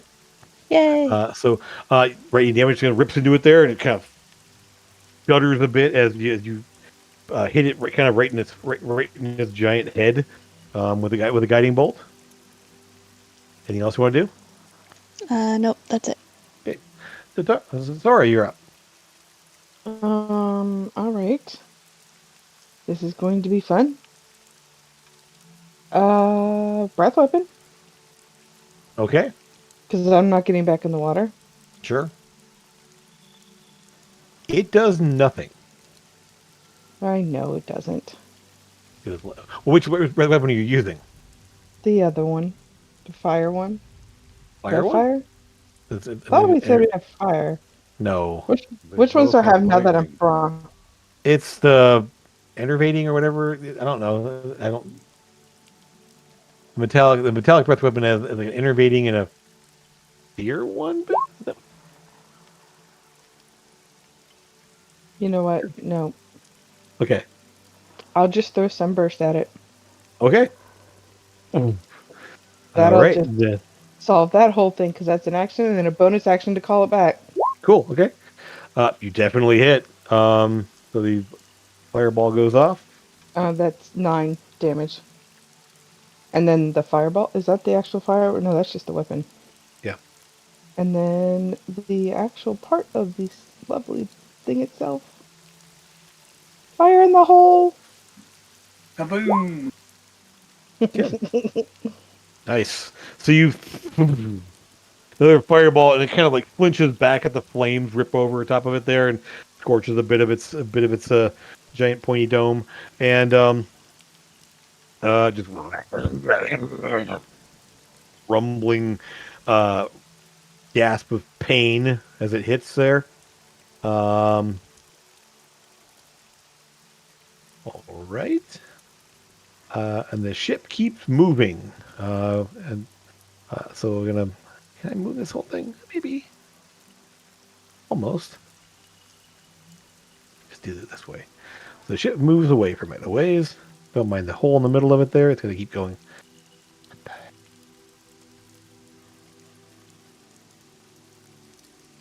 Oh my god! Why are you being so dumb? Because you want it to do something. Yep, and it won't group. Anyway, it's fine. It'll do what it's. The ship moves further away from it there. I'll bring this back to here. At the top of the round, the large humanoid-like figure in the water there holding the shark there will just call out also in primordial and that you don't understand there.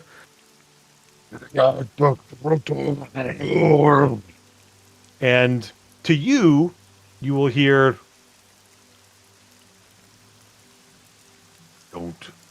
Don't provoke it. It will only keep fighting if you do. Just get away. I hear this? you all hear this. Okay, so maybe we should do that, guys. There are still, this is gone now too. So Grim, you hear that? You hear that from whatever it is there. This thing is farther away from you now. You can still see it glowing in the water there. It's not moving with you. You're moving away from it.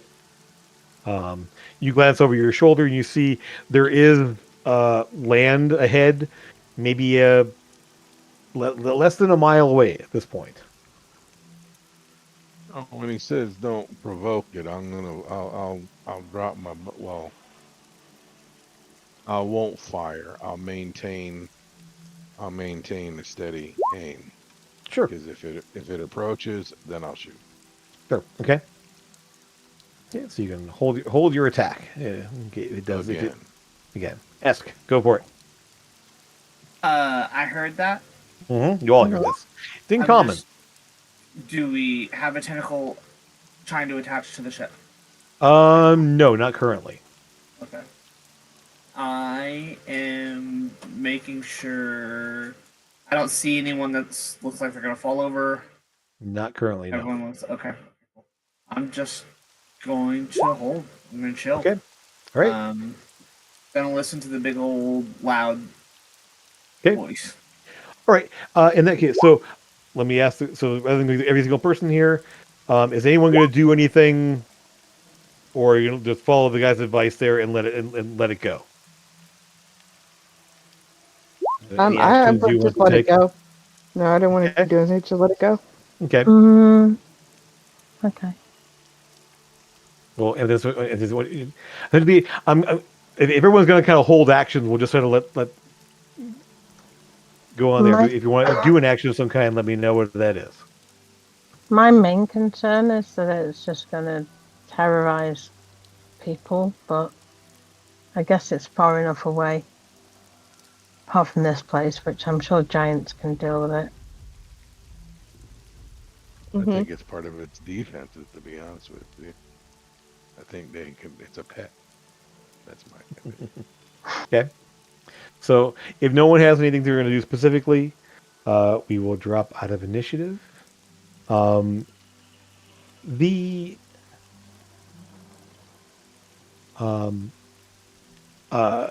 as the ship continues toward land, the massive glowing young kraken will essentially drop below into the depths, and Satara, you can kind of see eventually it gets too far away to see the glow anymore as it kind of like heads out on the water there.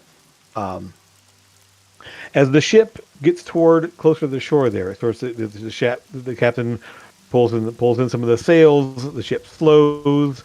The secondary helmsman will actually summon up the water elemental to slow the ship and turn it, guide it past any rocks or treacherous areas there, and the ship will eventually come to rest at a fairly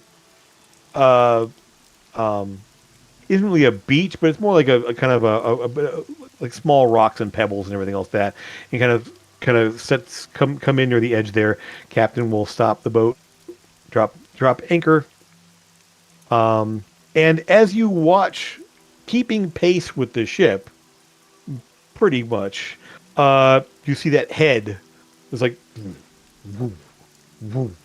and as the ship gets into the shallower part there, you will see a figure sort of like walking up.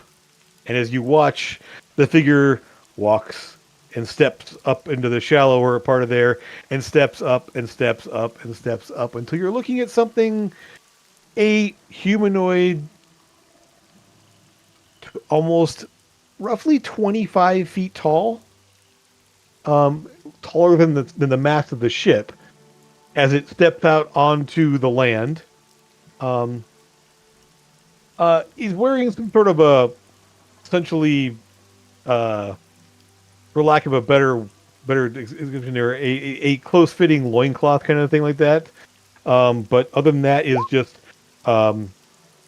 gray kind of marbled looking skin, grayish blue, long black hair, kind of just kind of loose there, and a kind of a long grayish black beard shot through with white streaks.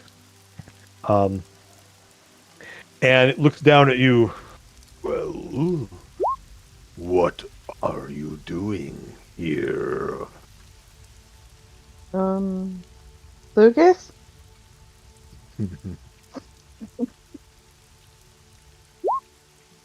We come to parlay. Yeah, Luca? we come from Stano, from the Queen, who seeks trade with your people. It has been a long time since we've seen a ship arrive.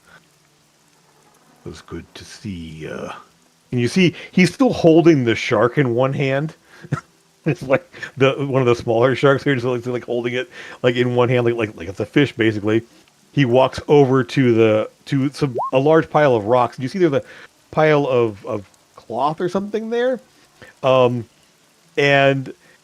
he reaches behind the rock and pulls out a bucket. It's the size of a wagon. Drops the shark in there, and then reaches into the pile of clothes. What you seem to be clothes, a large like fur kind of like almost like a kilt wraps around his waist. Pulls another piece to kind of like a cloak and it wraps around his shoulders. Well, I am Torum Wordlock. Welcome to Stormspire. It's good to see people. And he looks at most of the crew there. A dragon folk. We have some of your number living here. They have a small village, always inland. What A color few, are they? there were a few stragglers that washed up on shore at one point, the same color as all of you. But there's, also some of, blue color. They tend to survive well in this. And he like gestures up to the like, as lightning is crashing across the sky and the storm above. In this environment, Yeah, we don't do so bad with this type of environment here. Wait, does bronze and blue dragonkin live in together? Yeah, that's what he I said. Okay. I don't spend much time with the smaller folk settlements, but there are. I assume they live together. Our kind That's doesn't really gather in villages, but he points up, and behind him you see there's a large canyon, very rocky, jagged canyon that kind of goes into this up essentially up the shoreline essentially. Um, up up this way is Ravosh, and Sora that loosely translates to ravine or mouth of the ravine. You do speak giant, but it's an odd. Like it doesn't quite translate into a normal word, but it sounds similar to ravine. Um, his yeah, but name roughly giant since I was translate. a child, so there's Yeah, that. his name translates roughly into Torm, Wave Watcher, to a warlock. Um, Turum, Tur. Yeah, sorry. Please put it on here.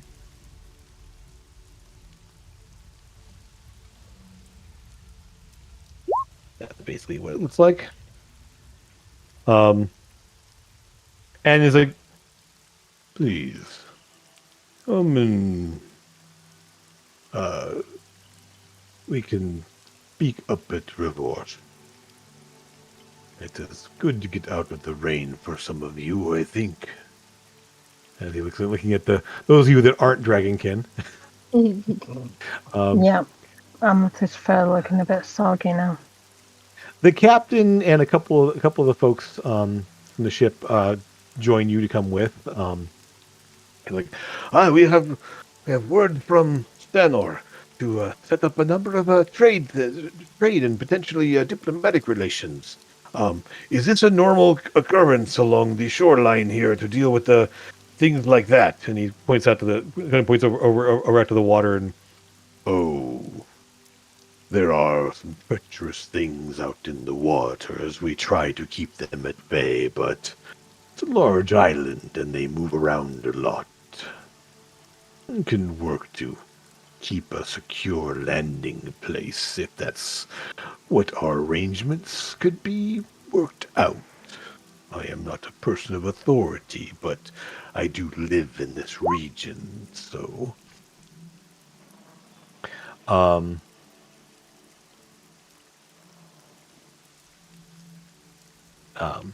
it's well, we can work out those details. I think we could be able to come to some sort of agreement. He like looks at all of you. Thank you so, Captain. Thank you so much for getting us through that. We would not have survived that without you, for sure. Um, uh, I Hey, we appreciate weren't doing too shabby. Gonna get back you. out, yeah. Mm-hmm. You did amazing. But it was dealing with that and surviving it is something we wouldn't have been able to do. I don't think without you. So, um, Which I think is going to be an issue if you're going to be trading between here and Drakoll. If that thing's still here, then that's going to be a massive obstacle, isn't it? well, Torm is just like, well, we will deal with them if that becomes part of our arrangement and making sure that this is not a favorable place for them. Okay. There are a couple of them actually. They're quite intelligent. They can be reasoned with if with the right incentives. Mm-hmm. Because Kraken have an intelligence of 19. Wow. Mm-hmm. The Torum will lead you up the rocky ravine, kind of picking his way along there, carrying the He said bucket. that he said this is Ravorish is where he lives. Revorce, yeah. Well, Okay. essentially, no. As you're walking, he will talk there, and every step of his is like 10 of yours as doom, as he's just kind of like moving along there, making sure none of the rocks fall down on you or anything else like that. And um, Revorce is the gathering place for my kind. It's not a permanent settlement. It's more of a place to gather and trade when we want to spend time together. The little folk have a place further inland, um, away from there, but they sometimes come to trade as well.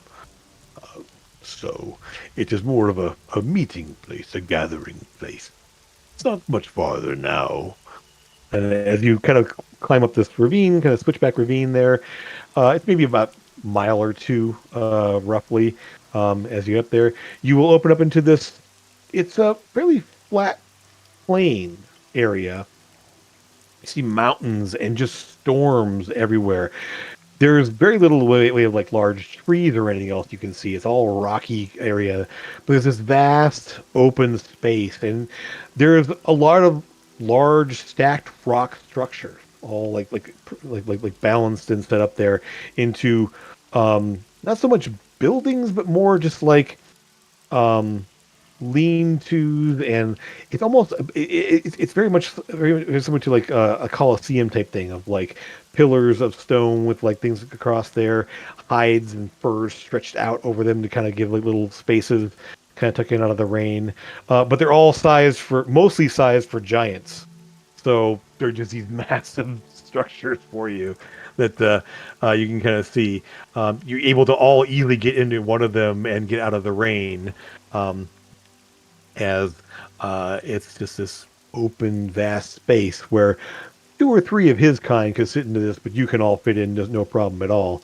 Um, and he sort of like hunkers down and gets low with all of you, and well, I think this could be very interesting to have news from the outside world. It's been a long time since we could really talk to anyone.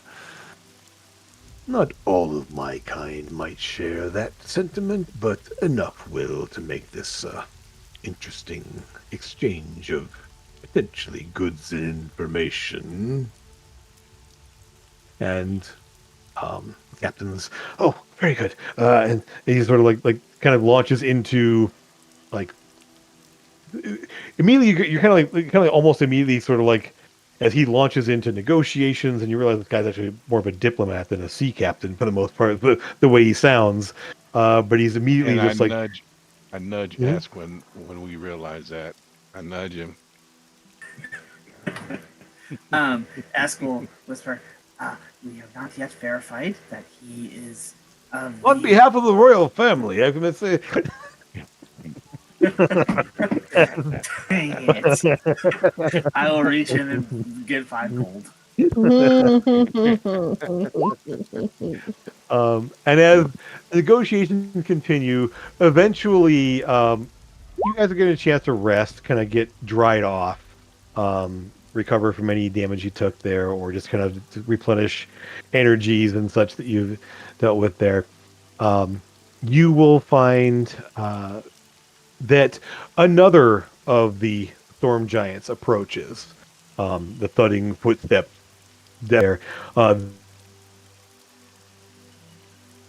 More in the way of like almost like armor, like large padded leather hides and such that are decorated and such with like various bones and structure and things like that. They don't have much in the way of forging, but he is carrying a massive sword.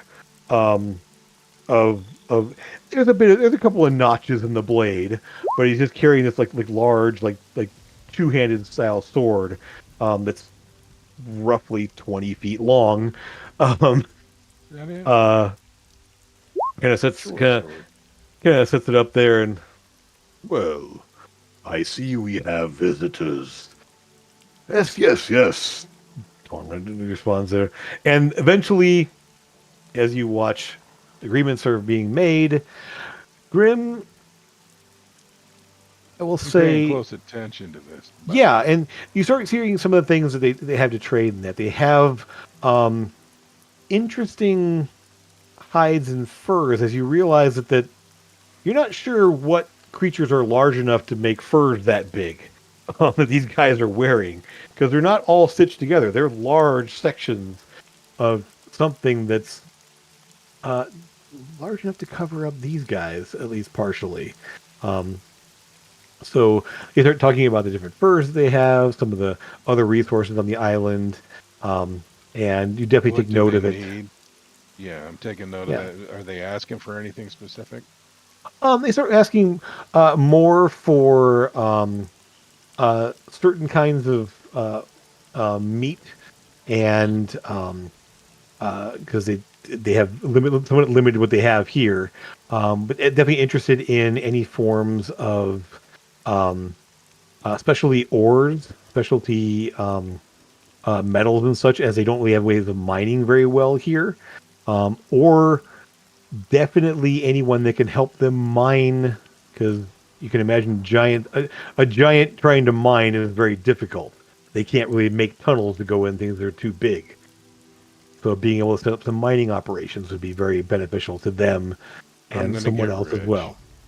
Potentially. I mean, Okay. and with this, you had something to say? Yeah, can I ask them what animals they get their furs from? They're similar to northern mammoth.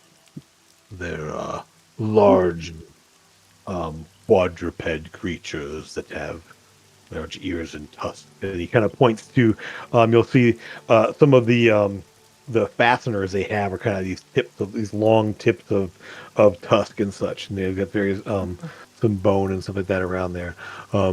Very large creatures are primary form of meat and fur and such.